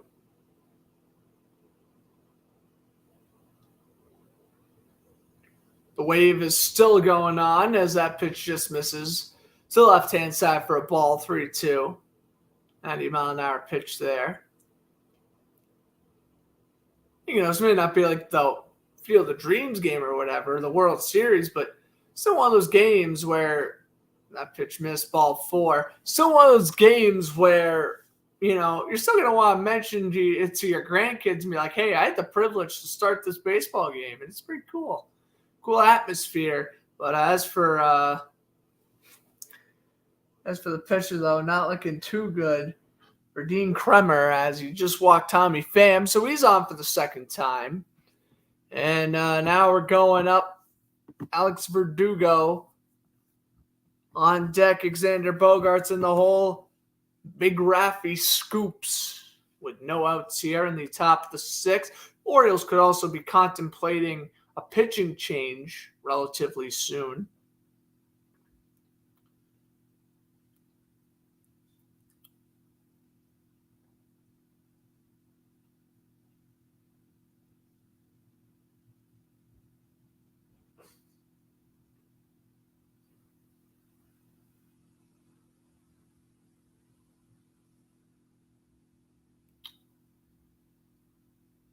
Looks like the bullpen warming up.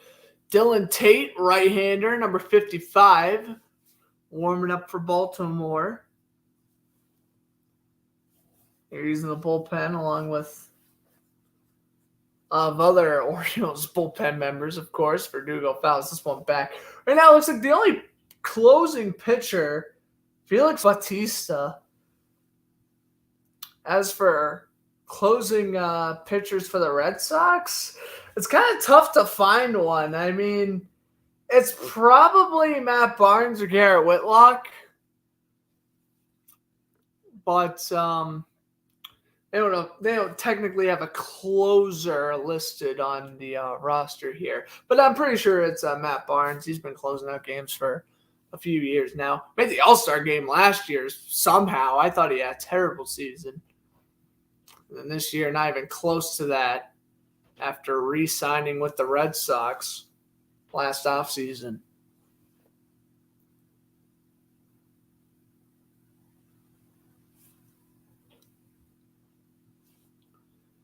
Oh, 1 to Verdugo. He swings and fouls on a low pitch, and that's 0-2. And you see, the Red Sox, I feel like they got to swing at a lot of those pitches. That's dangerous. If that ball goes forward, you're not only putting yourself in jeopardy, you're putting Tommy Pham in jeopardy of getting out at second because he has to advance.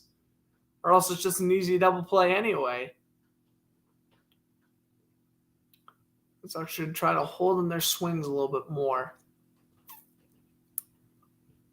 Here's the pitch. That one's just outside. 1-2. 90-mile-an-hour pitch.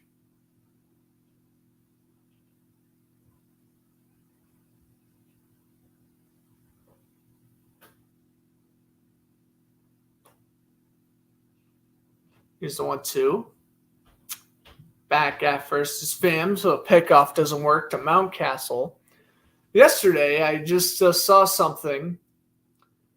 The 1991 Little League Series, future NHL right-winger Chris Drury hit the walk-off hit, and they interviewed him on ESPN and everything. That pitch is down low, and that's going to get away from Rutschman. Pham does not advance to second. Stays at first. Count is now 2-2. Saw that on the Heart for Hockey Instagram page.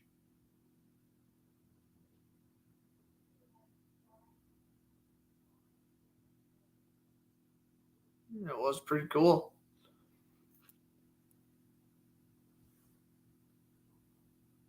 Trying to pick him off again at first doesn't work. Next week's NASCAR race, by the way, is it is in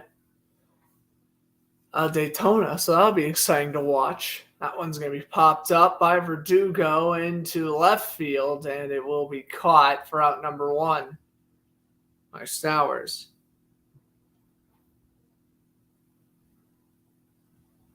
Ooh, and it looks like Kayvon Thibodeau, Giants rookie defensive end, looked like he almost hurt his ankle in the Bengals-Giants preseason game. It appears he's all right. I wouldn't be shocked if he doesn't play for the rest of the game.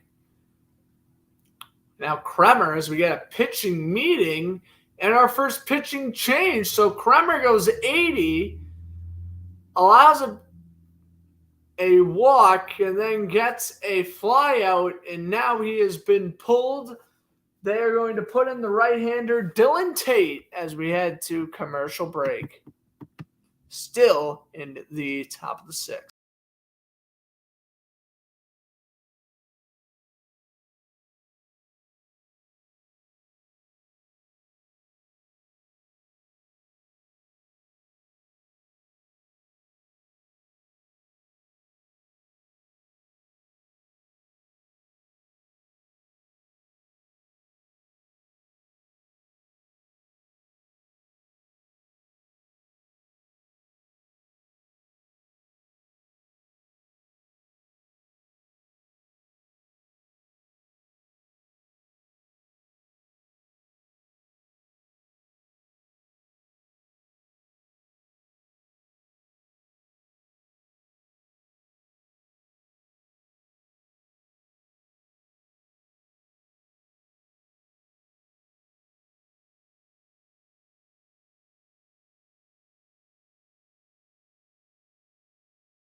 All right, coming out of the commercial break.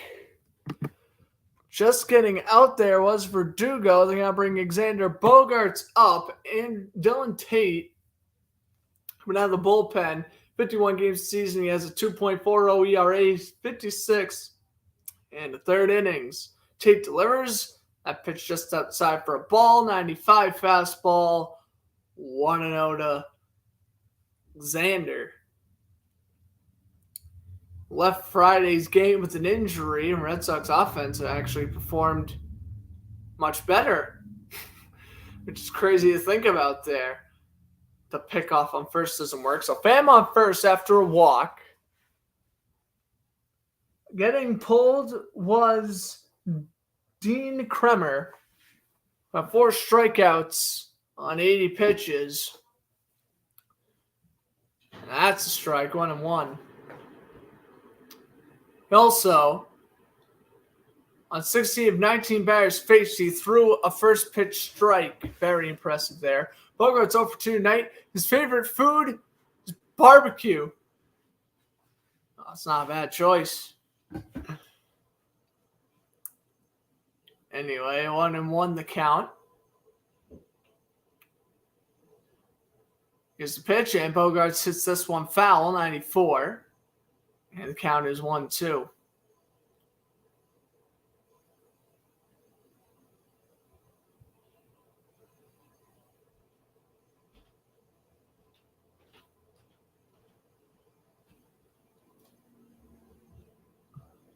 is the 1-2.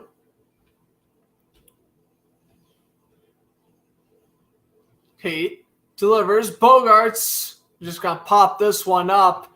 And Bogarts immediately disgruntled. He tosses his bat as he gets popped out. 2 gone in this inning.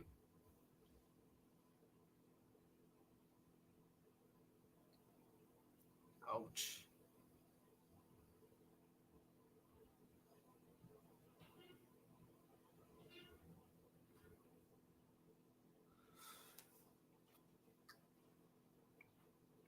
So we go to Devers. As there is now 2 gone, and this offense continues to struggle. It looks like leave men on base. Devers takes a strike on the opening pitch from Tate. Top of the 6th inning. A fun game so far. See if we can get a little bit more offensive firepower, though. The wave back in session. Tate delivers. Devers swings, fouls. They're 0-2 of the count. So look back at this game's history. Back in 2017, the Pirates defeated the Cardinals 6-3 on August 20th. Then 2018, on August 19th, the Mets beat the Phillies 8-2. 2019, Cubs beat the Pirates 7-1. 2020, there was no game due to COVID. And last season, the Guardians defeated the Angels 3-0. The lowest crowd yet at 1,332. The largest crowd we've had, 2017 Pirates Cardinals, 2,596 audience members. That one bounces off the glove of Rutschman and lands outside for a ball. The count is 1-2. Inning in the balance here for Devers, who batting fourth on this Red Sox team. On deck if we get there, JD Martinez. Devers ready to go. The 1-2. They try to pick off Pham at first. Doesn't work. Dylan Tate hanging into his 52nd game this season. Devers ready to go. The 1-2. Delivery. That one's down low. 2-2. A 3-mile-an-hour knuckleball. Missed.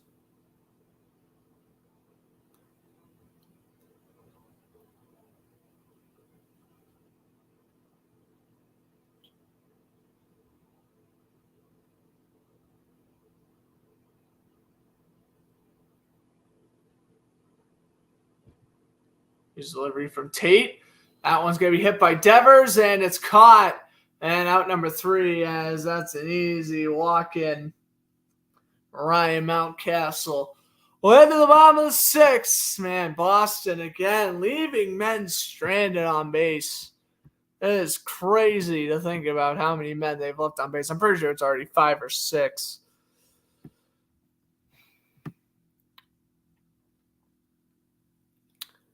All I gotta say is, wow. All right, we'll head to commercial break. I'll be back. Once we head back, bottom of the 6th coming up here in the Elite Classic. Baltimore still up 2-1. Literally, you could just watch the first 20 minutes of this game, and you wouldn't have missed a run. You want to know what? That's okay. We got pitchers duel. The Orioles going to bullpen. We'll see if the Red Sox will do the same.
All right, bottom of the sixth, about to get away. They're going to keep Pavetta there at 89 pitches. This is pretty interesting. Here's the pitch, and that one is in there for a strike. 1-2 is Stowers. Take a look at Rutschman.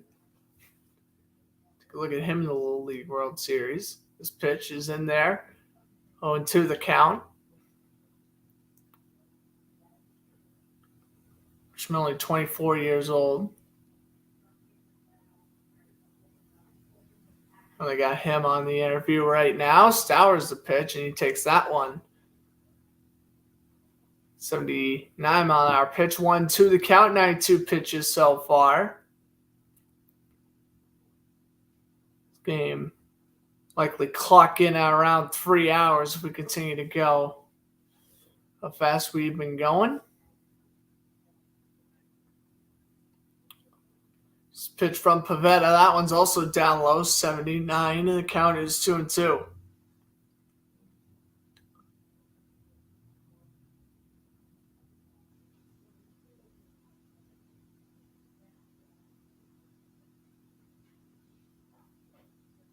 Stowers pitch. That's going to be a swing and a miss. 4 strike 3, so 94-mile-an-hour pitch. Pavetta's now got 8 strikeouts. It looks like if all goes well and they don't pull him here, he's going to triple digits and lasting the rest of this inning.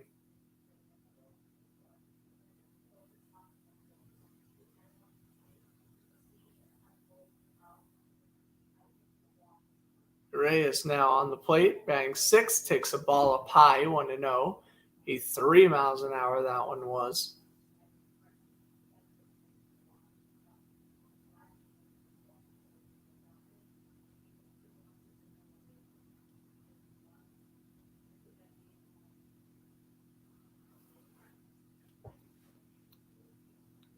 Ready to get number 96 out of the way here is Pavetta. That pitch is going to be swung on and missed, 93. Count is 1-1. Rays 1 for 2 on the night.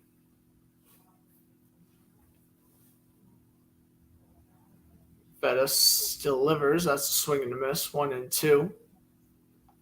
So that pitch will get the look from behind the umpire.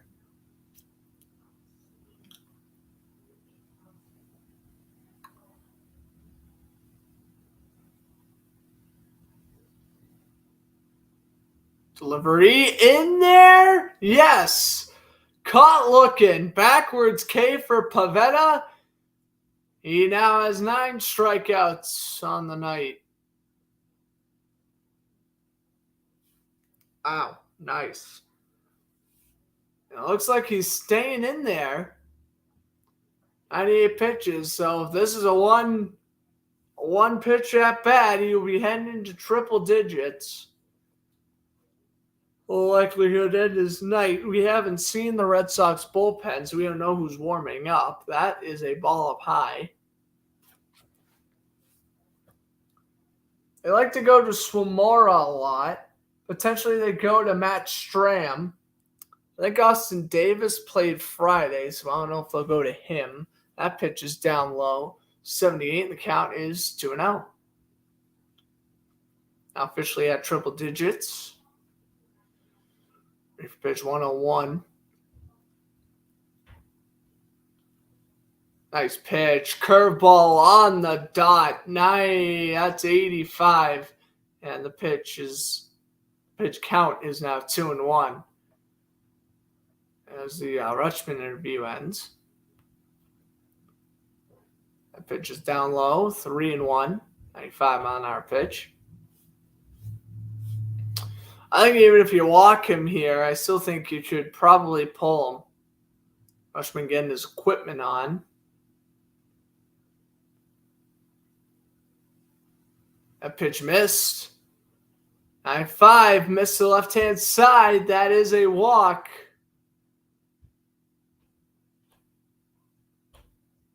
We'll take a look again here. Highest WAR in the MLB since June 10th. Aaron Judge has 4.0. Nolan Arenado 3.6. Freddie Freeman 3.4. Ali Rutschman up there and fourth at 3.1. And then Francisco Lindor at 3.0.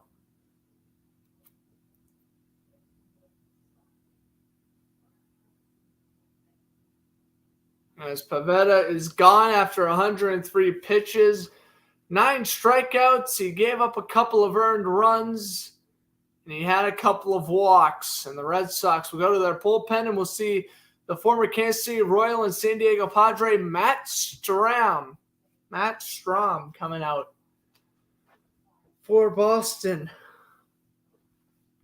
in the bottom of the 6th. Take a look at the NFL here. The Bengals up 16-7 over the Giants, and the Ravens up 10-0 over the Cardinals. That's crazy how the Ravens-Cardinals game started an hour ago, and this game will probably end when the game's almost done. The Bengals-Giants game, which started at the same time, will probably end a little bit beforehand. Although I gotta say, getting through 5 2/3 of an inning in about 2 hours, that's certainly not terrible pace for a baseball game. No, it could obviously be going a lot quicker. The Red Sox-Yankees game last week lasted like 2.5 hours or something. It was one of the quickest games in recent memory. The quickest Red Sox-Yankees game since I think the late 90s.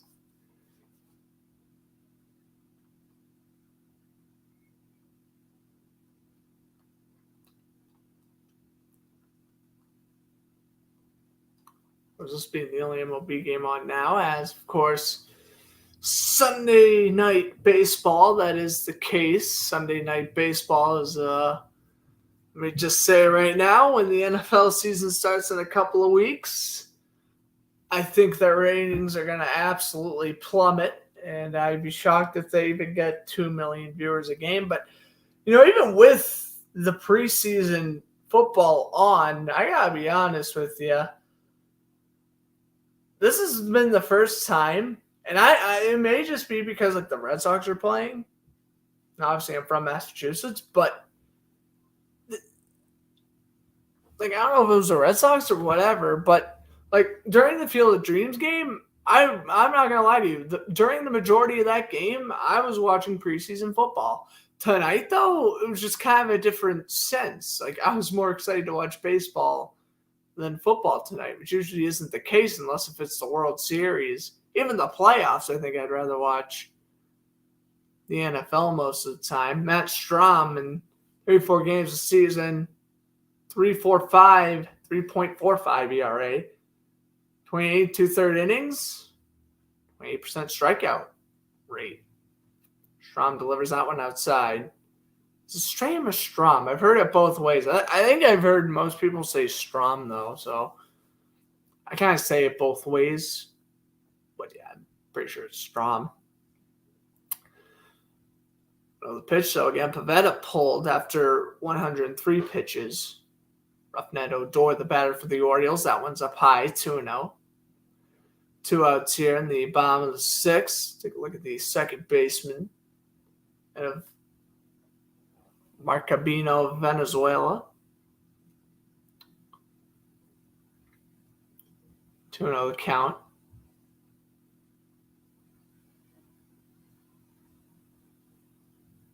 Pitch from Strahm. That one is a strike. Just clipped the right-hand side of the strike zone.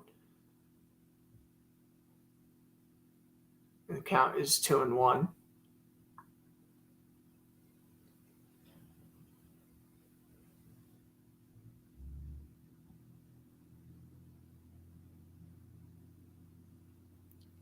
Strahm delivers. That one's fouled back, and the count is 2-2.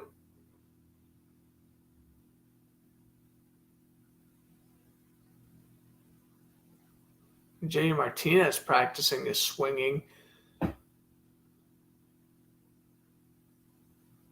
Comparing stats from 2021 to 2022, it's been off years for both Alexander Bogaerts and J.D. Martinez. Both have 9 home runs. Bogaerts has 49 RBIs. Martinez has 46. Last year, Bogaerts 23 home runs, 79 RBIs. Martinez 28 home runs, 99 RBIs. Not to mention Martinez was electric in the playoffs, especially first few games of the Houston Astros series. That one missed 2-2. And then Bogaerts had the first home run in the wild card game against the Yankees, and he proceeded to obviously have pretty good playoffs also. The Red Sox, since losing Game 6 of the ALCS to the Astros back in the fall, they haven't really recovered. They have struggled in the later part of this year as Odor fouls this one into way deep right. Well, that ball would have been gone if it stayed in right field.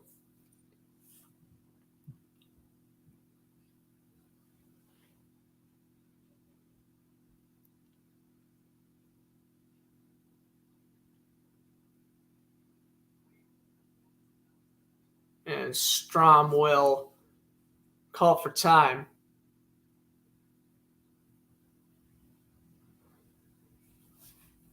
Odor, of course, was the man with the whole Jose Bautista incident back in 2016. Strom delivers that one down low, and so Odor, after going 0 for 1, has 2 walks, and runners are on first and second, still 2 outs here. Inning continues as we have George Montano coming on for the Orioles.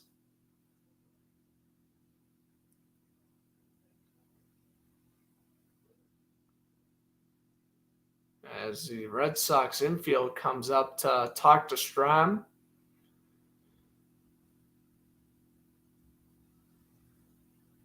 So far in 7 pitches has led to a walk.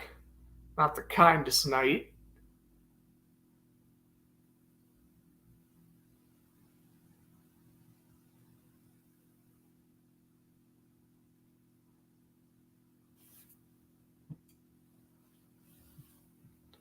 Strom obviously will not be getting pulled, though. That would be crazy if he got pulled after 7 pitches.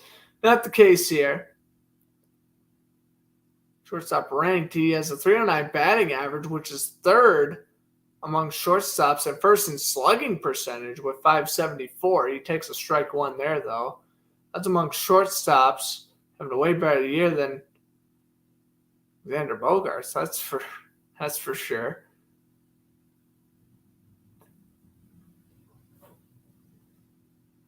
Strom tries to pick off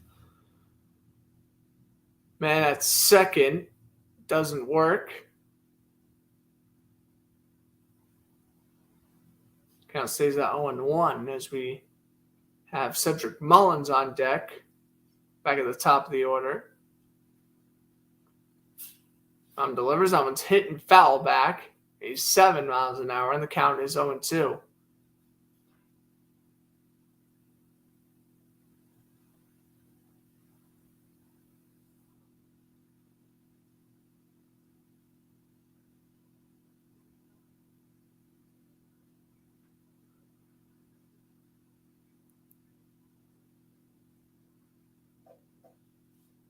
Strom ready to deliver.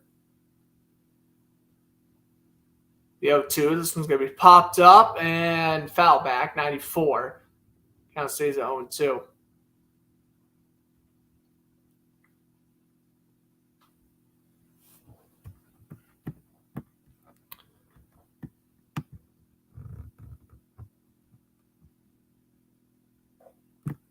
Odor this season, appearing 108 career games.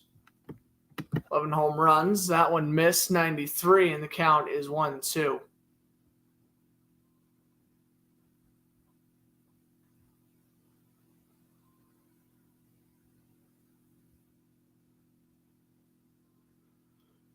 Strom to deliver. That one's hit by Odor into center field. It's gonna not carry. Caught for out number 3, Kike Hernandez, who will be batting 3rd for the Red Sox. Next inning, top of the 7th we go. Baltimore leaves 2 men stranded. I'll be right back after the commercial break. Don't go anywhere. Still 2 on Baltimore, clinging onto that 1-run lead.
strike is called to JD Martinez by Dylan Tate. He is staying in the game here as we head to the top of the 7th inning.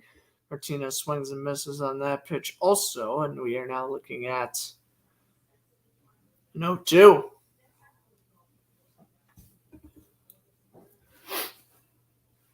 Martinez's favorite artist, Drake. That's interesting. Drake's his favorite artist is Tate. Swing and a miss by Martinez. 81 curveball, and so Tate with forward K to get his first strikeout of the night. Wally's still happy, though. Chilling out with a couple of the fans. Oh, no. He sees the Orioles chain. Oh, and he's saying, whatever. So be it. It'd be awesome being a mascot for a game like this.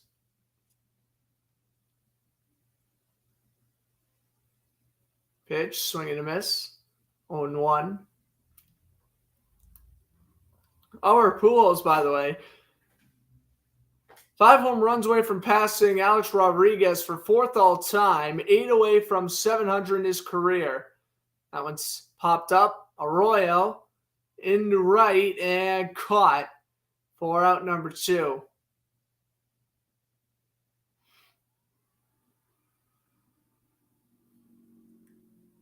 Cease the service here. A round of applause to former veterans, it seems, and the hardworking men and women working overseas. The United States, so we can have memorable games like these and continue to play our sports, live our lives. Wonderful ovation there. Tate delivers. That one's wide to Hernandez, who caught the 3rd out to end the bottom of the 6th.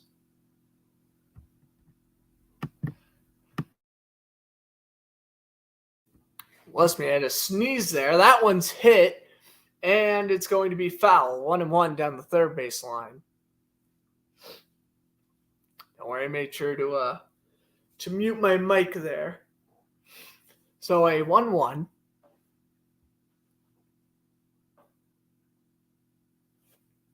We have the 17th pitch of the night coming up for Tate. That one's hit by Hernandez into left field, into foul territory, and it's going to land a couple rows deep.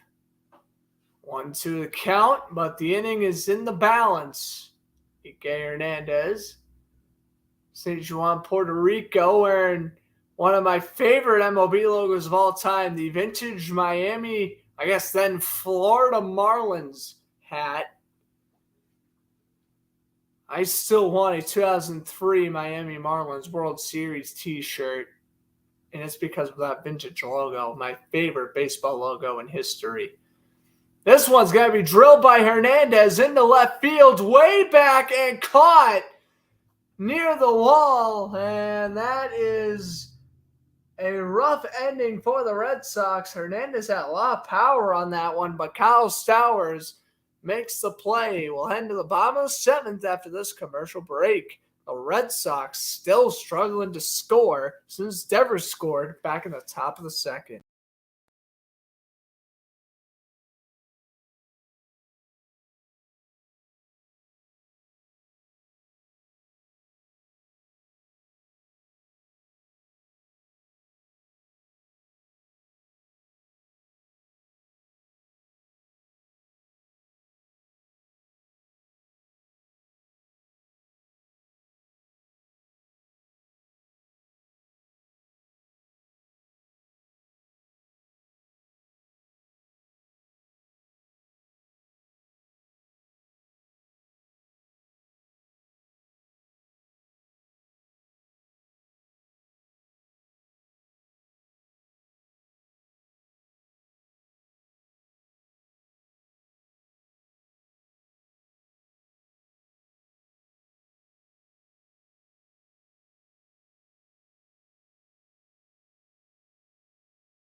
It looks like we're heading out the commercial break.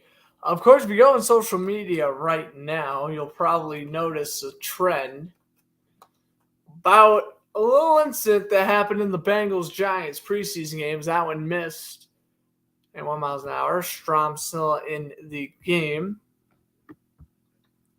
And now to hit, I believe, is back to the top of the order. We go with Cedric Mullins. Yes, that is the case. And Mullins swings and misses on the second pitch, 88 miles an hour, 0-2. Listen, I just saw the video of Thetis Moss's block on Kayvon Thibodeau. I think I actually mentioned it earlier. Well, I just rewatched it again during the break. Everyone is going off on Moss. I'm just looking at his Instagram comments. And everyone's like, you're a bum. You're a career backup. How are you Randy Moss's son? You suck, blah, blah, blah, blah. Listen, I'm going to say what that is. You're in the middle of a game. Your brain is going at 1,000,000 miles an hour. He does not intend to injure Kayvon Thibodeau. You want to know what he did? He was expecting Thibodeau to rush the quarterback so he could get the block, as that's a strikeout to Mullins. Backwards K there. Caught looking. Bottom left-hand side strikeout for Stram. And now Aiden Rutschman comes back up. Basically, go back and look at the play. As Strom's going to get pulled here. Wow. I'm actually going to pull it up on Twitter so you guys get what I mean. Or Instagram or whatever the heck. At first I thought it was kind of a dirty play. Now that I'm rewatching it, it's not a clean play. But does he deserve hate for it? No. If you notice, Thibodeau, he stops moving. He stopped moving. Oh my goodness. Of course, that pops up. My apologies for that. Follow on no content Instagram page, so that'll make sense. Like this. Thetis Moss sucks at football. Dude, it just shows a picture. He's probably not showing it because of copyright reasons.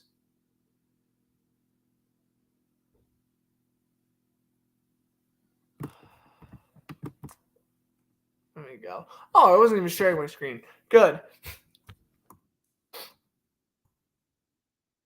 Some random pictures were popping up. Some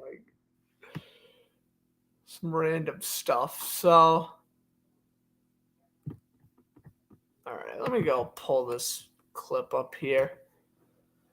Cause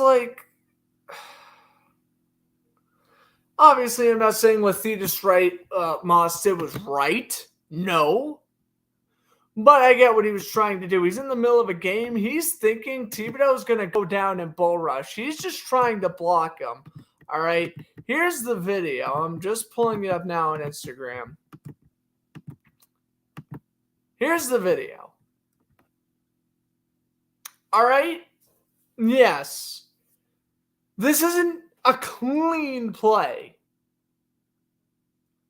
However, it is not warranted for people to just go off on social media. You're in the middle of a game. Thibodeau stops right there. He's preparing for a hit. The hit doesn't come. Moss is just trying to block. He's not expecting Thibodeau to stop point blank. Unless he did intend to injure, well then yes, Thetis Moss 110% in the wrong. But I don't think that's the case. I just don't think that's the case at all. What's that? All right. 1 out, Stram pulled. Into the game comes Matt Barnes, 6.17 ERA, 23 in the third innings. He has 20% strikeout rate, BB rate of 13%.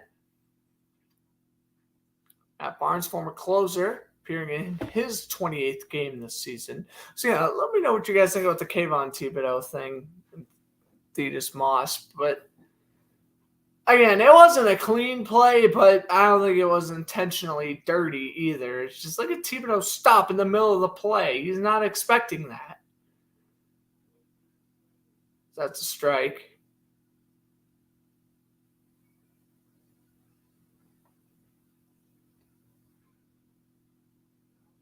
Rushman was actually selected by the Mariners in the 2016 draft, but never signed a contract with them and went on to get drafted and signed with the Orioles instead. Swing and a miss, a 5-mile-an-hour pitch, 0-2.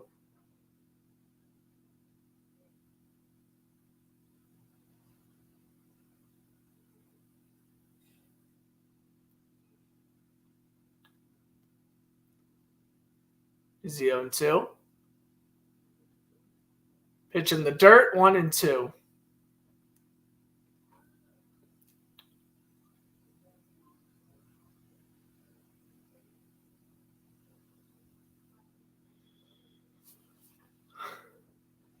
By the way, the Bengals were leading the Giants 16-10 last I checked.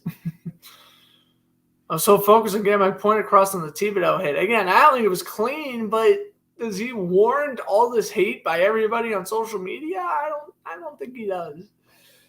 Again, just go back, rewatch the play 3 or 4 times. I think you'll get what I'm saying. That's a swing and a miss. 95 fastball. That's the Matt Barnes I know. Holy, where has that been all year? Right out of a cannon. Matt Barnes. Beauty pitch up high in the strike zone. Rutschman's been swinging at the previous 2 pitches. Well, I strike him out. Wow. Best pitch for Barnes in a while. That's how he used to play back in 2019 and 2020 when he was, I hate to say it, but when he was a pretty good closer. Since 2021 came around, he has been struggling. Santander here now. That one is a ball, 1-0 the count. Look at the multi-view on the double. Way back in, what was that, the 3rd inning? Anyway, Santander with a swing and a miss, 1-1, 85 miles an hour. That was the last time Santander reached base here in the bottom of the 7th.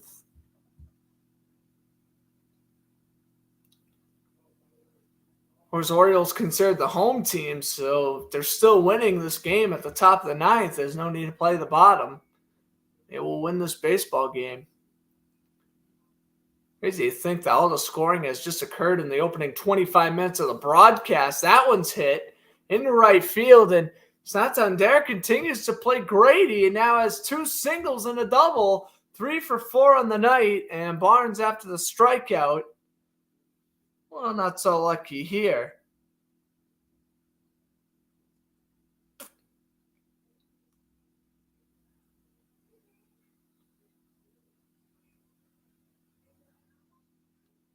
Oh, my phone was acting up. Okay.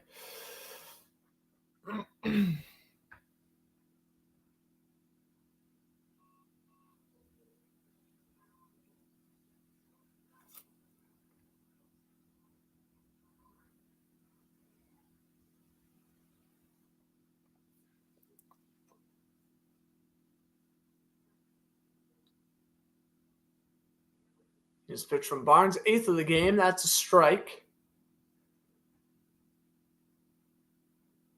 To Mountain Castle is 0 for 3.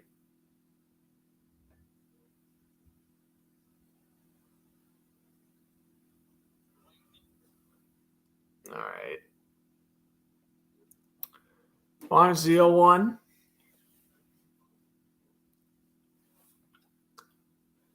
That pitch is down low, 1-1, 96.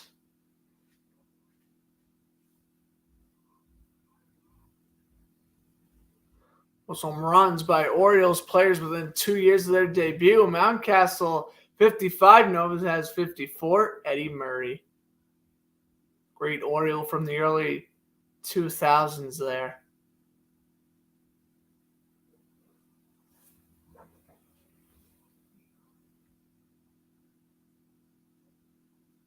Pitch is up high. 4, and they're going to call it a strike. I guess it was just in the top of the strike zone. The count is 1-2. By the way, Eddie Murray, my bad.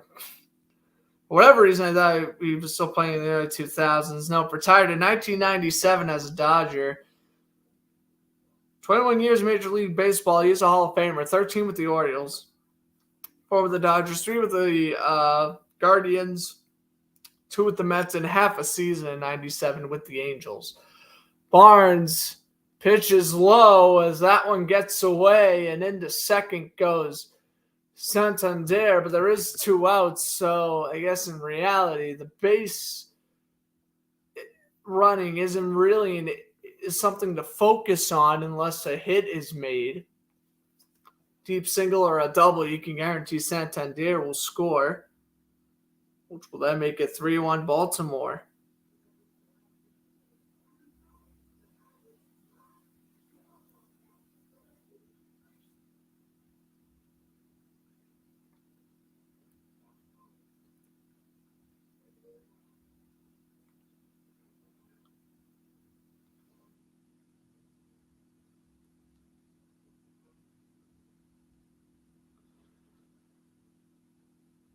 Three, two.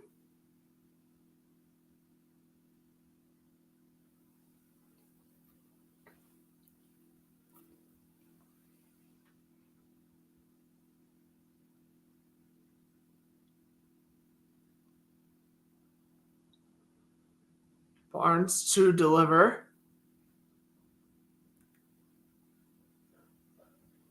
And now Barnes calls for time.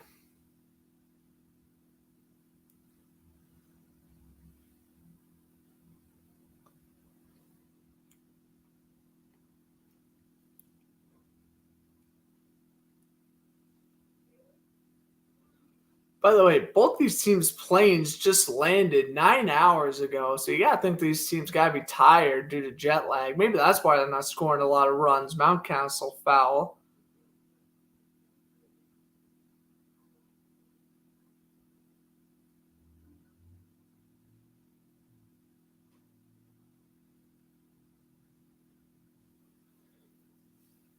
By the way, the guy who runs the Instagram Orioles, the MLB Instagram account, he's about 6 rows back behind home plate.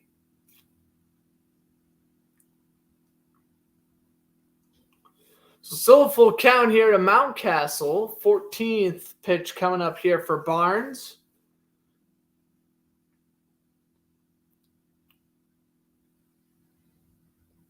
Here's the delivery, and that one's going to be hit and foul back. 96 fastball. The count stays at 3-2. The Red Sox can get out of the inning here. I wonder if they'd keep Barnes in there or not.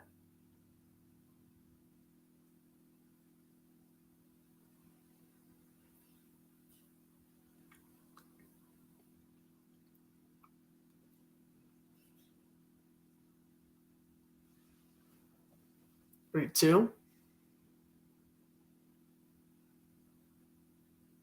The windup, the pitch, Barnes, that one's hit, and it's going to bounce over to Arroyo, and he makes the play over to Dahlback for the 3rd out. Dahlback, Plawecki, and back to the top of the order with Pham. Top of the 8th. Time is not on the Red Sox side anymore. They have 6 more tries at minimum to either tie this game or take the lead. Don't go anywhere. Coming down to the wire here in the Little League Classic.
All right, it looks like we're into the top of the eighth here.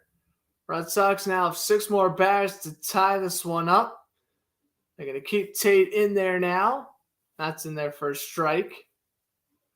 Tate's been in since 2 outs in the top of the 6th for Baltimore. He's done a pretty nice job. He's got a strikeout. Matt Barnes just closed out the inning for the Sox. That one misses. 1-1 the count.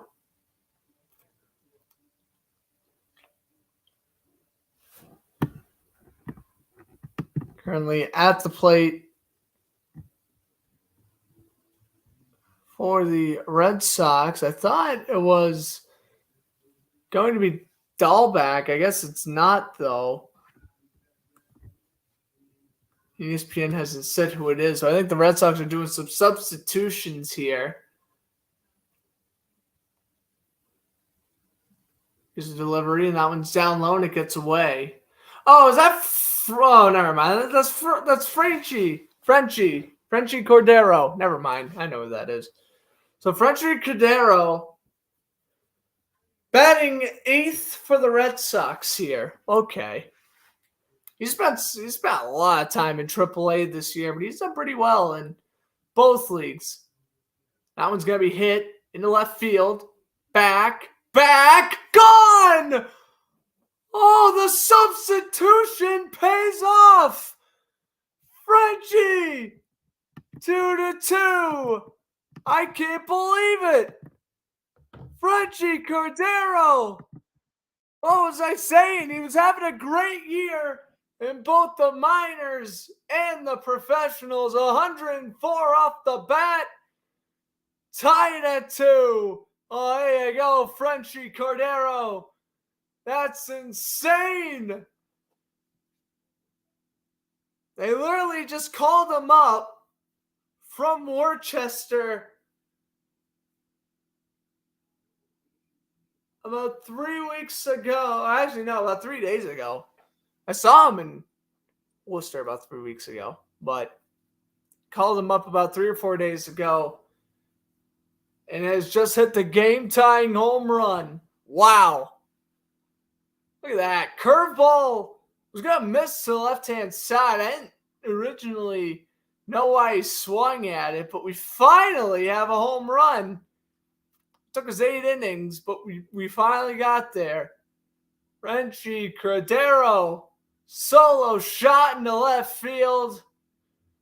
There you have it, 2-2 between the Red Sox and the Orioles. Yeah, Boston dying to get back to 500 here.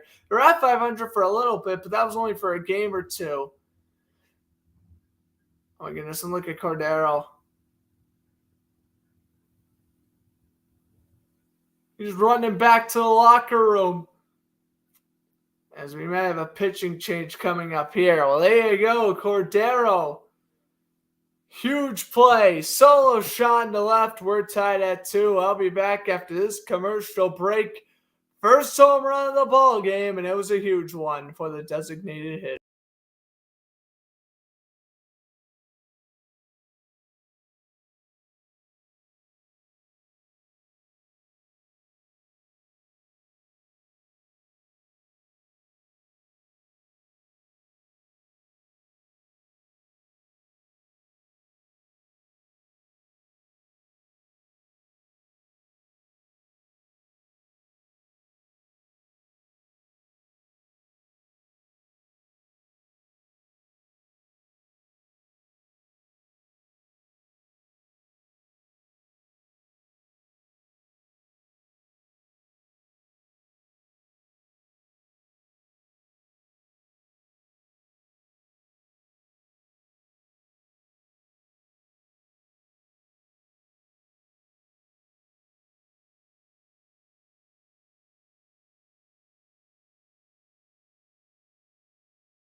Well, ladies and gentlemen, if you are just tuning in, Frenchie Cordero has broken the tie.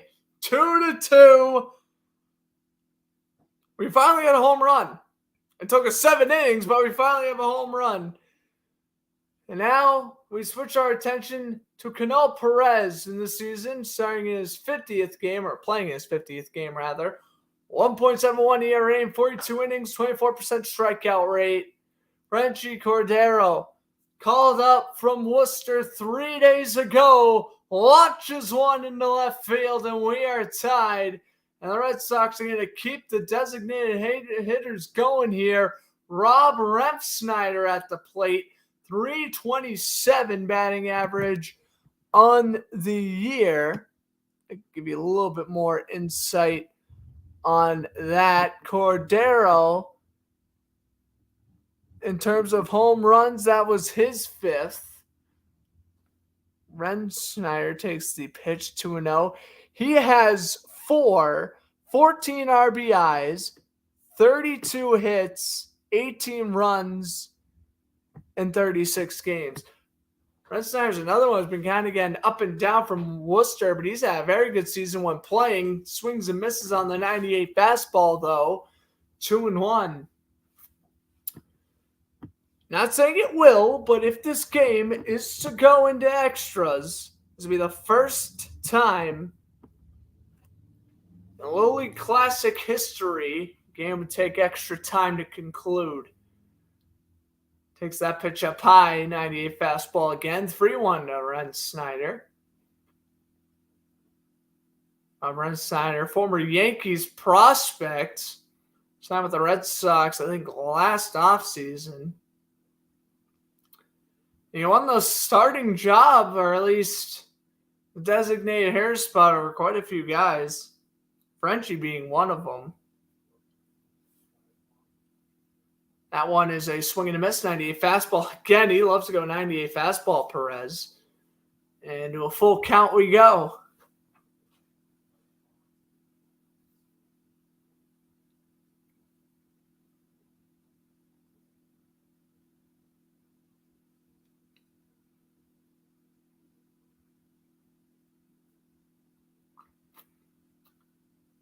Refsnyder against left-handed pitchers. He's batting .417 against right. Just over 200. Fouls this one back, and the count stays full at 3-2. 99. Got a lot of heat on that baseball.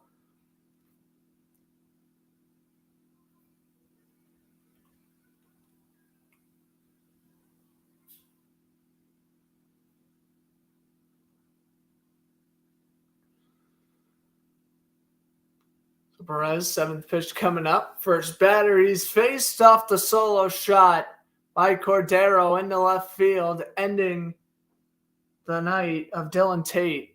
The pitch in there. Strike 3. Backwards K as Refsnyder probably should have swung. It might have been a foul if he did. Just clips the bottom of the strike zone.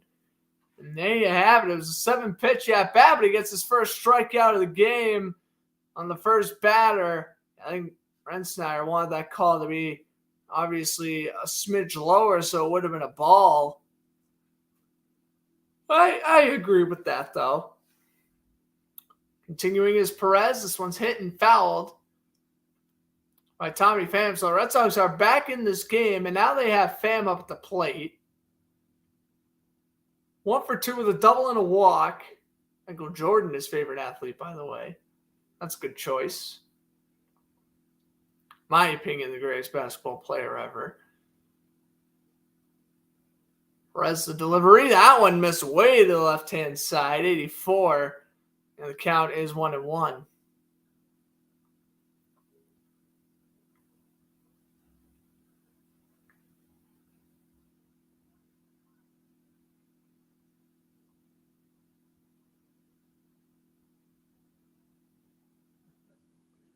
Here's the pitch. Pham delivers and fouls this one back. 86, the count 1-2.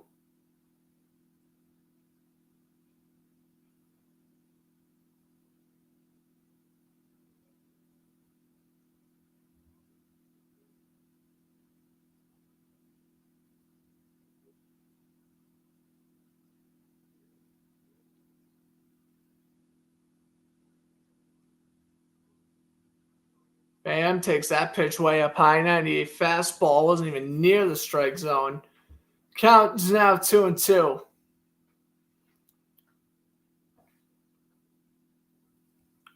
Perez number 55. Over into Pham, who's making his fourth plate appearance as we head back to the top of the Red Sox order. And on deck will be Alex Verdugo. And in the hole, Xander Bogaerts, barring any changes. Pham, a hit. Nice play by Mountain Castle. Flips it over to Perez for the second out of the inning. 101 off the bat. Nice play.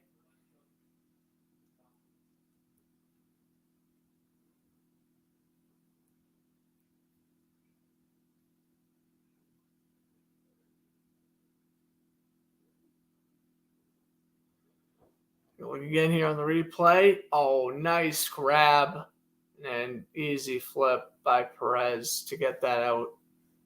Even Mountain Castle said, "Thank goodness I made that catch." So if he did, that would have been a base hit, no question. But again, Pham getting a lot of power on that bat. One of the more explosive hitters on the Red Sox. Like, he's only been here for a couple of weeks, and I'm not surprised he's already been their leadoff hitter. One of the hotter hitters on the team. Coming over from Cincinnati, and there's a strike to Verdugo, 98 fastball. A lot of people didn't really like Pham at the beginning of the year, and I kind of understand why. He had that whole fantasy football incident with that Padres player where he punched in the face and he got suspended for it, which I do think is absolutely ridiculous, as that one is thrown to the dirt. I mean, how in the world are you going to bring a fantasy football thing from last NFL season into preparing for a baseball game? I have no idea. That was poor on Pham's part, clearly diminishing some of his character. The Red Sox pick him up for next to nothing, and he has delivered very well. He has adapted very well here in Boston. 1-1, Verdugo swings and fouls this one back, 83 miles an hour. The count is now 1-2 to Perez. Ballboy makes an appearance, heads over and gives the ump 3 or 4 more balls. 1-2 the count to Verdugo. This will end the inning. He is 0 for 3 on the night.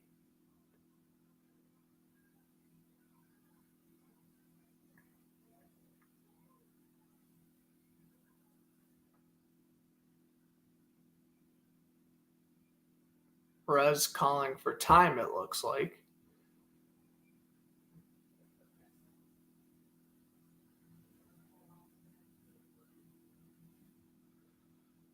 All right, ready to go now. Here's the delivery. 1-2. That one's in the dirt. Check swing. He didn't go all the way. The count's 2-2. 84 miles an hour on that one. Verdugo. 7 home runs, 58 RBIs. Oh, and his favorite show is SpongeBob. Yes. My favorite show when I was a kid is SpongeBob. Used to watch that all the time. Now it's either Friends or That 70s Show or The Office. One of those shows.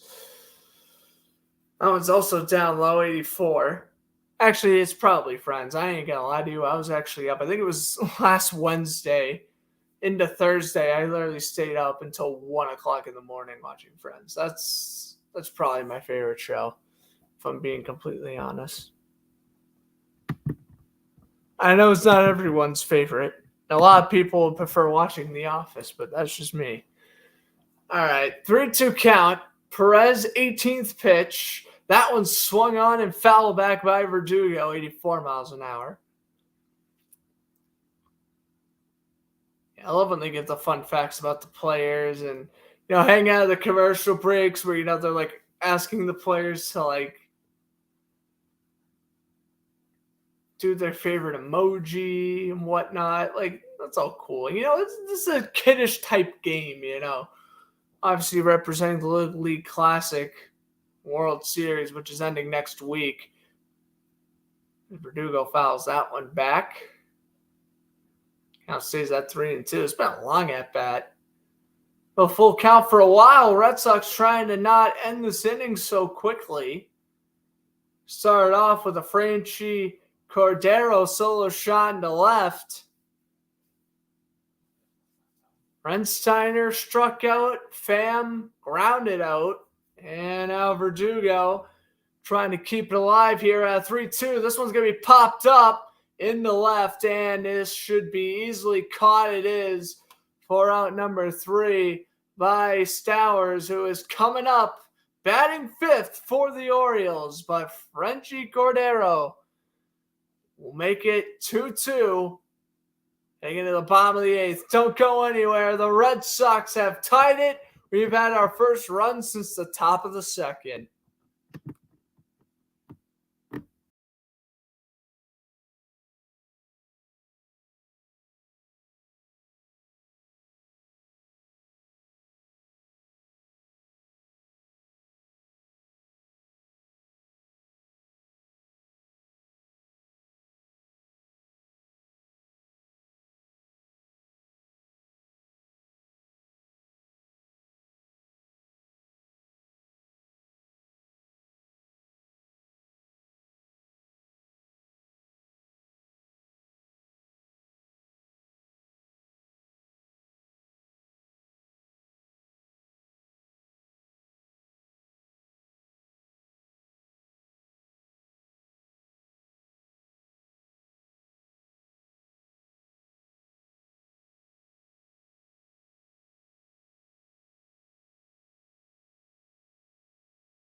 All right, we're heading out of commercial break into the bottom of the 8th inning we go.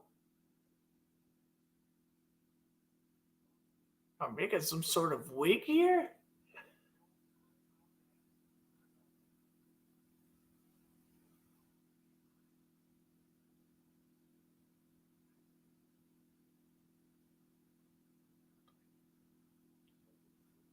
Anyway, bottom of the 8th, they're going to keep Matt Barnes in. That pitch is a strike.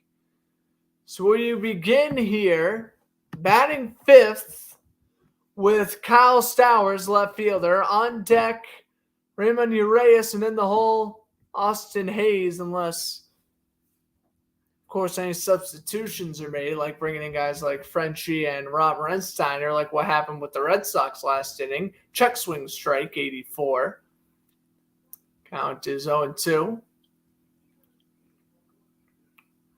Brewers is 0 for 3 on the night.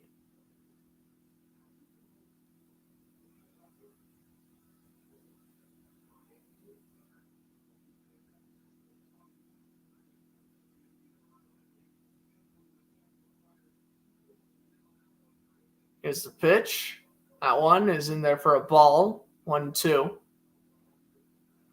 Bounce off the dirt.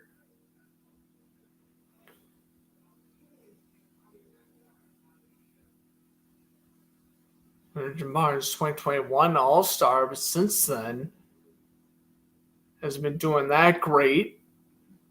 Solid closer for a couple of years. Now I guess he's just hanging on the fringes. Yeah, he did sign an extension with the Red Sox during the offseason, or else I kind of think he would be gone. As that one's a swing and a miss for strike 3. Well, I'm talking, not trying to talk negative about Barnes, but it's true. It's a strikeout, though. Take a look at Cedric Mullins now. The Red Sox had. He grew up in Greensboro, North Carolina.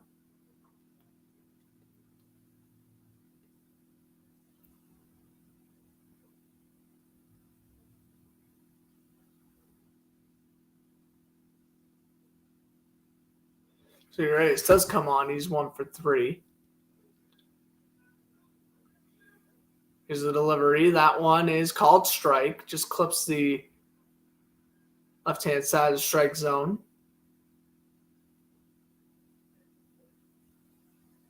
Count is 0-1.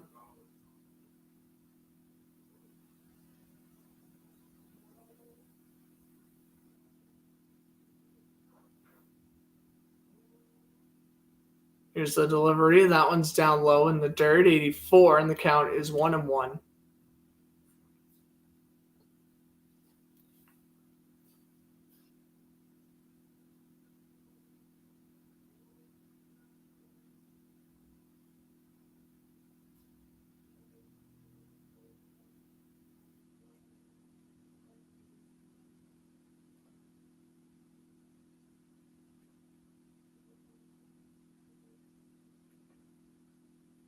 One, that one's popped up.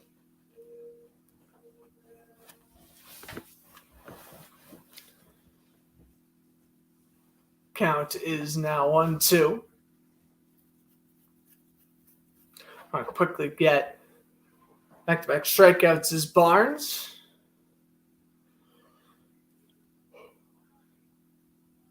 Again, no Little League Classics game has gone into extras. I think this is the furthest we've gone in this type of game with a tied score. Pitch outside, 2-2, 95 fastball wasn't close.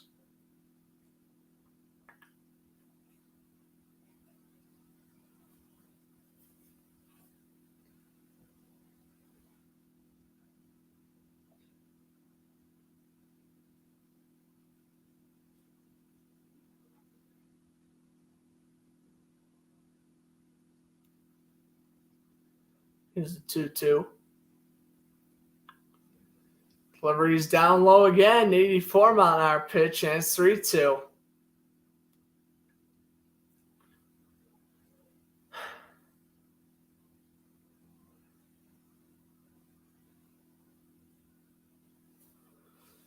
Barnes had the 1-2 count, throws back-to-back balls, and is now in a situation where could give up his first base runner.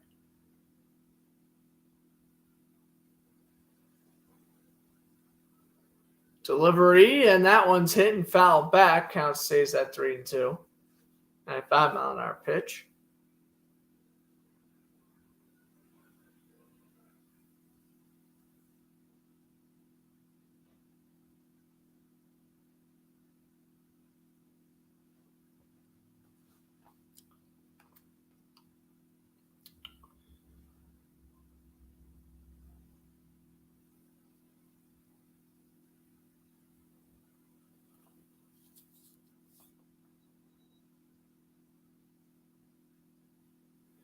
Pitch from Barnes. That one's up high, and there's a walk. So Arias is on first, and it looks like we're going to go to Austin Hayes.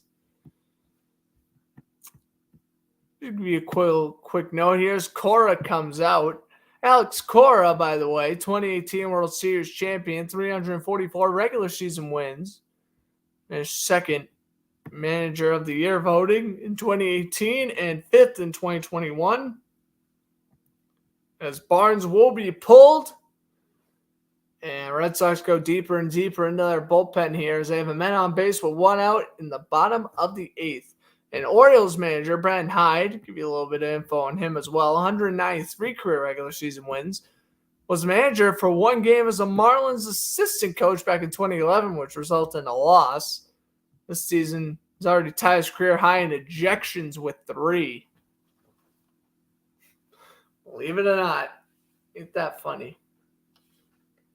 All right, looks like the Giants-Bengals game is about to come to a close here. 35 seconds left.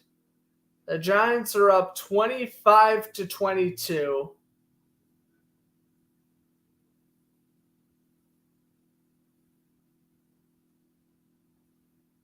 And it looks like the Bengals have the football.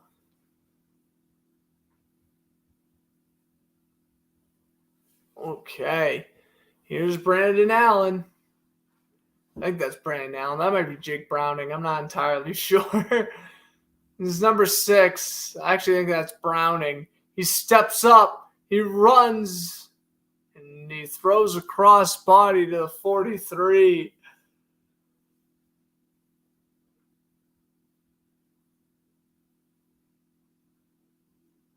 And timeout is called.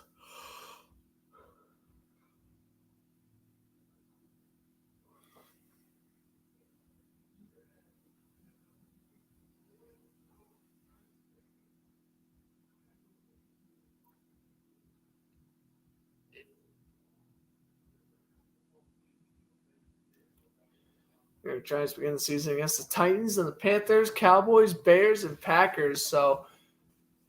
And that Packers game is in London.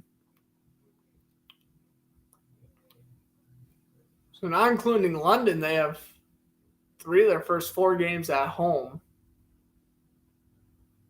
All right, heading back to Orioles and Red Sox. Just past the 3-hour mark of the broadcast. Appreciate everyone stopping by. I'm Grant Fluff and Fletcher Sports Zone. We have John Schrainberger coming into the game. 47th appearance this season. 2.02 ERA in 49 innings. He has 31% strikeout rate. The MLB average for that, by the way, 22%. Wow.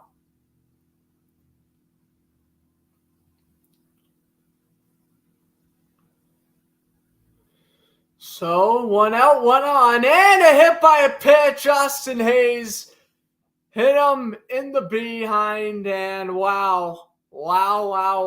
Runners on first and second, and Cora trying to keep his composure, but you can sense he is absolutely irate, and I don't blame him.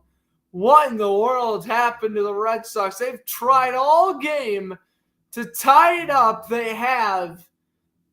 And what do you know?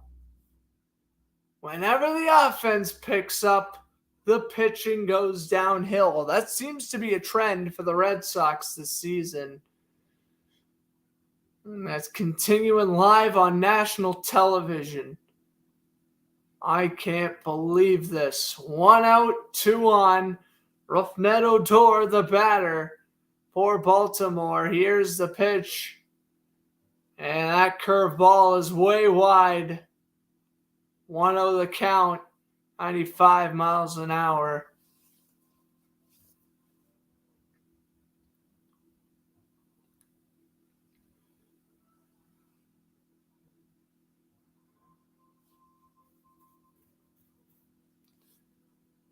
Here's the 1-0 pitch. Way outside again to the left-hand side. That one 82 miles an hour. To Odor.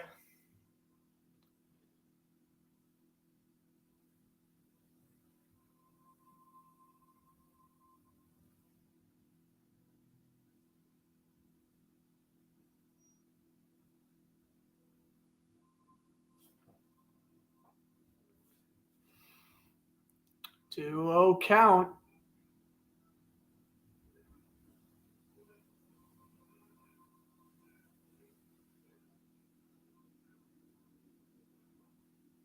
Pitch missed again to the right.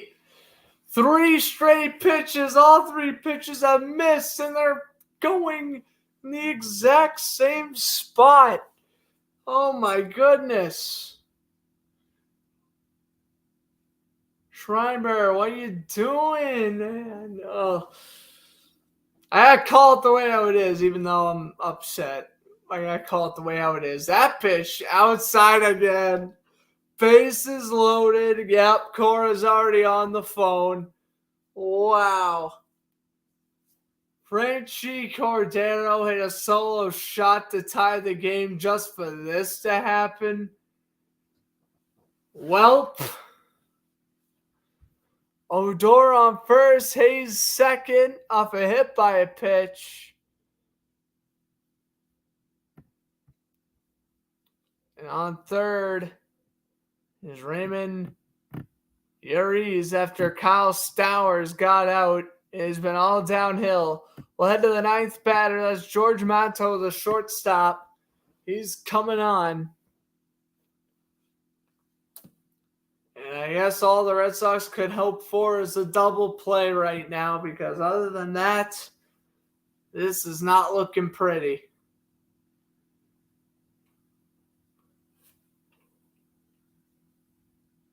And Cora already has the substitution in mind. Gotta get that bullpen warmed up right now. Only one out, bottom of the eighth.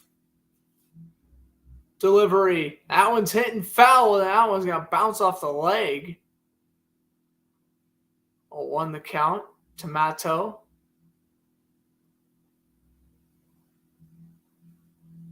Tomato, he's 1 for 10 with clearing the bases loaded, which led to 4 RBIs.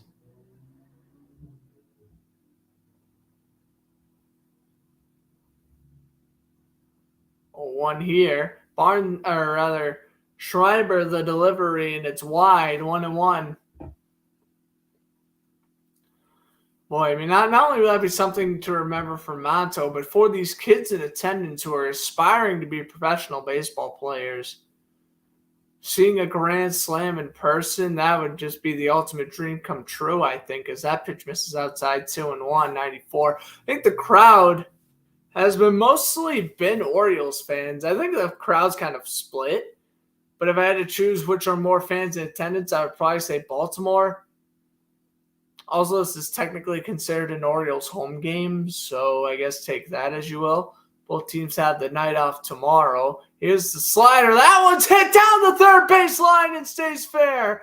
It's going to be 3-2 Orioles. Hayes is going to score also, make it 4-2. Throw to the plate, not in time. Odor scores. And it's 5-2 Baltimore. A base clearing double. And that could be all she wrote. What a nice hit by the ninth hitter, George Mato. Truly incredible. Good hit down the third base line. The slider hasn't been connecting all game. What makes you think it's going to work now? And what do you know? It didn't work. It is 5-2. I think that's your ball game, folks. Base clearing RBI double. Wow. And yes, the crowd wicked pumped up after that one, as they should be.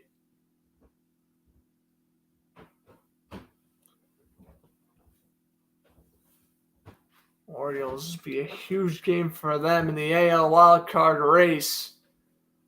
The hitting slowed down for a little bit. It was quiet in the 6th and 7th inning. Red Sox pull Matt Barnes, and the explosion just occurred. So Baltimore, if all goes well, it'll be 2 games behind Seattle and 3 games behind Toronto for wild card positions. Baltimore has been kind of the league favorite team this year to make the playoffs. And I think that the Orioles in the playoffs would be such an awesome story. I would love an Orioles-Mariners wildcard game. Say what you want about that, but that's just 2 franchises that have just been struggling for so long. And the Orioles, the interesting thing is that they were sellers at the deadline. Imagine if they kept guys like Mancini around. Imagine if they acquired a better player. Well, if they acquired a guy like Tommy Pham, they would have been in a better position than where they are now. And guys like Rougned Odor, who signed 1-year prove-it deal contracts, coming in clutch, scoring runs. This game just went from potentially going into extra innings to definitely being over in the top of the 9th if the Red Sox offense continues to struggle. back underway.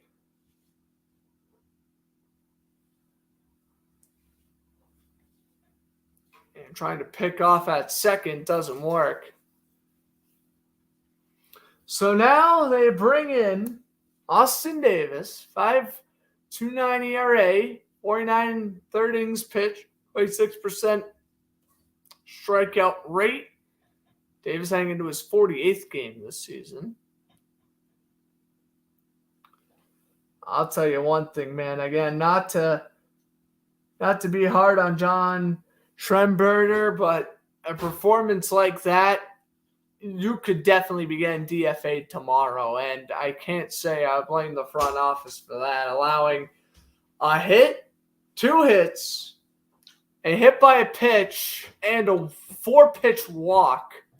It can get frustrating watching this Red Sox bullpen at times. I think the fan base has obviously noticed that all season. Davis with a nice pitch in there for strike 2. Austin Davis coming in. He is playing significantly better already. Cedric Mullins, back to the top of the order we go. He's 1 for 4. Oh, look at that. What a nice moment. Ryan McKenna just gave one of the Little League World Series players a game-used bat. Granted, it was a player who has yet to play in this game, but still, what a remarkable moment that is, as it looks like Team Mexico is going to be heading to the exits here, as they should. As that was a strikeout by Davis. 79 curveball. And now the Red Sox got a good pitcher in there, but it's too little too late. The 3 runs have been scored, and I just do not see how Boston can come back here scoring 3 runs in the 9th when they've only scored 2 in 8.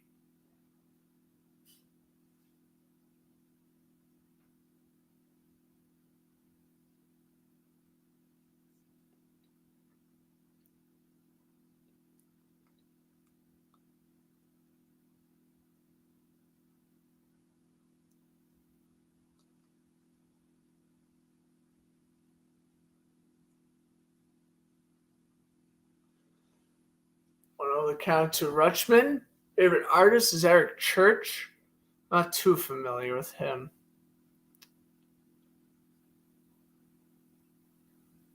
Pitch up high. 95-mile-an-hour pitch on the count is 2-0. I'm trying to think who my favorite artist would be. I guess my favorite band would be AC/DC, but my favorite artist? Would I get flock if I said Eminem? Because that's what it probably is. That's a pitch in there. Nice curveball to Rutschman, and the count is 2-1.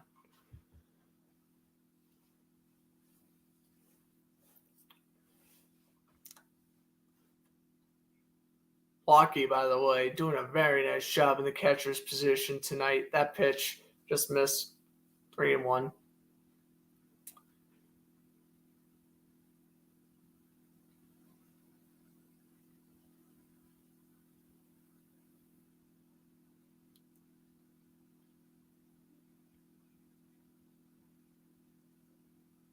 He's going to hit this one foul in right field. 95 fastball.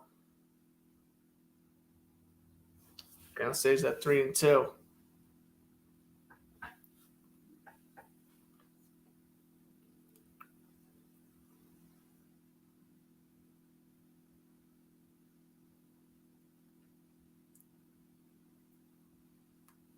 That pitch is fouled, and the count stays at 3-2.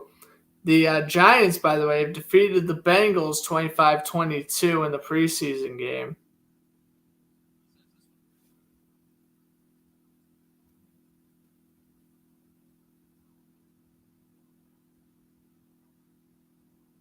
That's a good one for the Giants, I guess.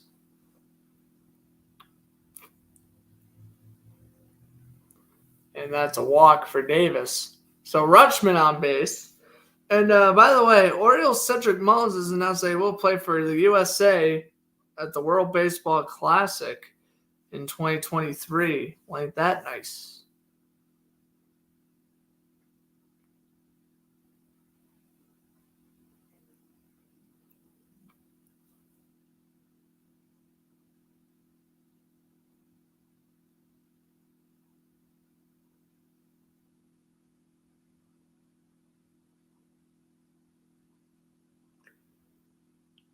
Davis now getting Plawecki.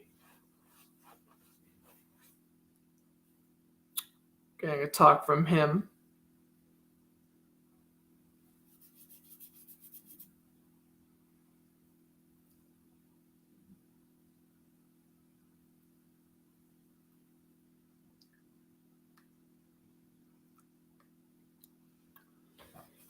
Take a look at the AL East standings heading into tonight.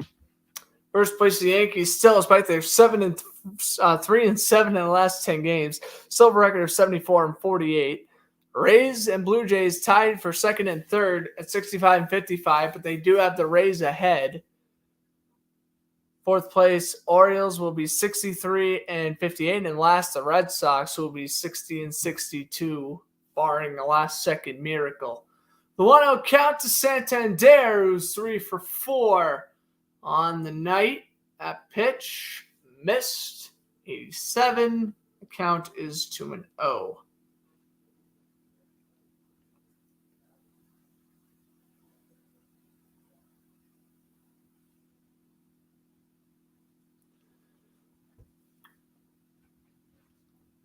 Here's the pitch. That one's hit. And this one's going to pop up into center field, and it's grabbed by Bogaerts for the third and final out. So we have Bogaerts, Devers, and Martinez. I mean, those are the players you're going to want up if you're the Red Sox. But the question is, will they score? We'll have to wait and see. Top of the ninth coming up in the Little League Classic. The Red Sox have one last chance to get back to 500.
All right, ladies and gentlemen, heading into the top of the ninth, the Orioles have just took a 5-2 lead over the Red Sox. Now they're going to bring out their closer, Felix Bautista, to close this one out. Thanks, everyone, for tuning into tonight's broadcast, especially Isaac. What's up? Yeah, no, I was having you guys on Thursday because that was going to be my last NFL broadcast before I left. I still plan on making a couple more videos before I go out. I don't know. Maybe I'll still have time to like do like Jaguar rants or something. Like I'm trying to think of like shorter videos I can do, and I'm like, if I was to recap like Jaguars or Bruins games or whatever, I could still probably do that and like have fun because they'd be short, like 10, 15-minute videos. Batista, by the way, 1.59 ERA. And here is the delivery. That one's up high, 93 or 83 miles an hour. Count is 1-0. So if the Red Sox were to come back, they have the bats to do so. Bogarts and Martinez. Yeah, Bogarts, Devers, Martinez. These are the types of hitters you want. Well, the question is, will it be enough? Well, Bogart's up 2-0 on the count right now.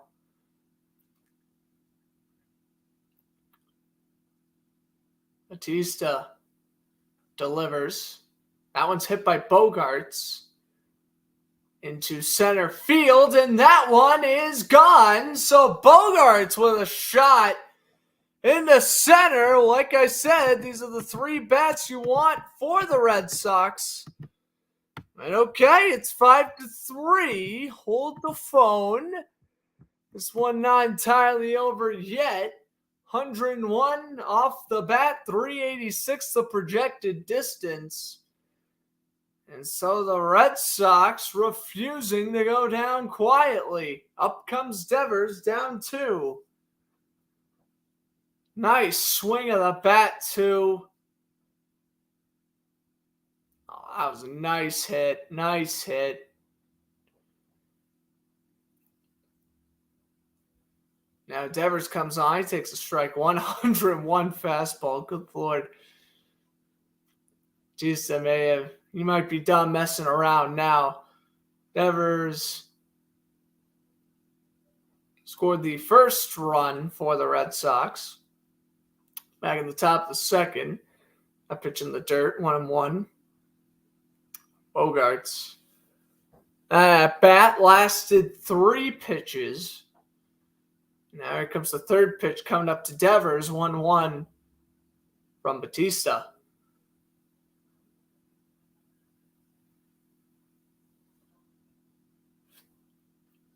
Pitch, swing and a miss, 102 fastball, and the count is 1-2. A bit ball if he held a swing. Favorite food for Devers, by the way, rice, beans, and fish. That's a very interesting fun fact. I went to a fish restaurant last week. That one goes into the dirt, 2-2, 90 mile per hour pitch. I had what I have.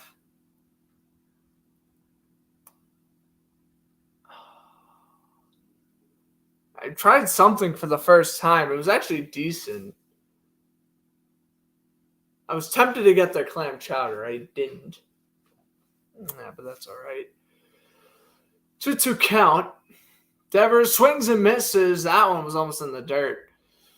So there's strikeout for Batista. We're going to get Martinez coming on. And then after Martinez will be Christian Arroyo. And we will see Arroyo because there's not 2 men on base.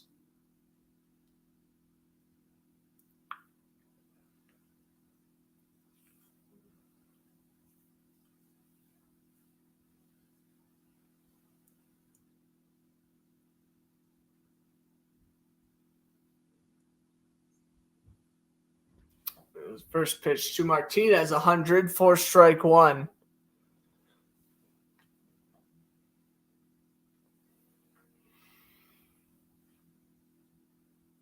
Better pump batter average. That's the lowest in the MLB. It's 75 batting average, and the whiff rate, 56%. That's one of the best in the league. Martinez got a ground out here on the second pitch. They at bat, and we're down to Christian Arroyo. Will the Red Sox keep their slight chances of a comeback alive. They had a solo shot by Bogarts in the top of this inning. I feel like that could have been the Red Sox issue too. Yeah, they hit 2 solo shots, but that's the issue. They were solo shots. They needed more than 1 run at a time. I think ultimately that's what cost them. So here's Arroyo. Swings at the first pitch he sees. It's going to be a grounder over to third. Throw to first in time. Yes! And the Orioles lock it up. And they win the 2022 Little League Classic by the score of 5-3. And look at the fireworks. Out hitting Boston 8-7. And what a way to end the 5th ever contest at this ballpark. Well, ladies and gentlemen, I hope you guys enjoyed the broadcast. I certainly did. If you enjoyed this, hit the like, hit subscribe, comment if you'd like to. I'm Grant Fluff from Fletcher Sports Zone saying enjoy the rest of your evening. Your final from Muncie Bank Ballpark, historic Bowman Field. Orioles 5, Red Sox 3. Hope you guys enjoyed it. I'll see you guys in the next video.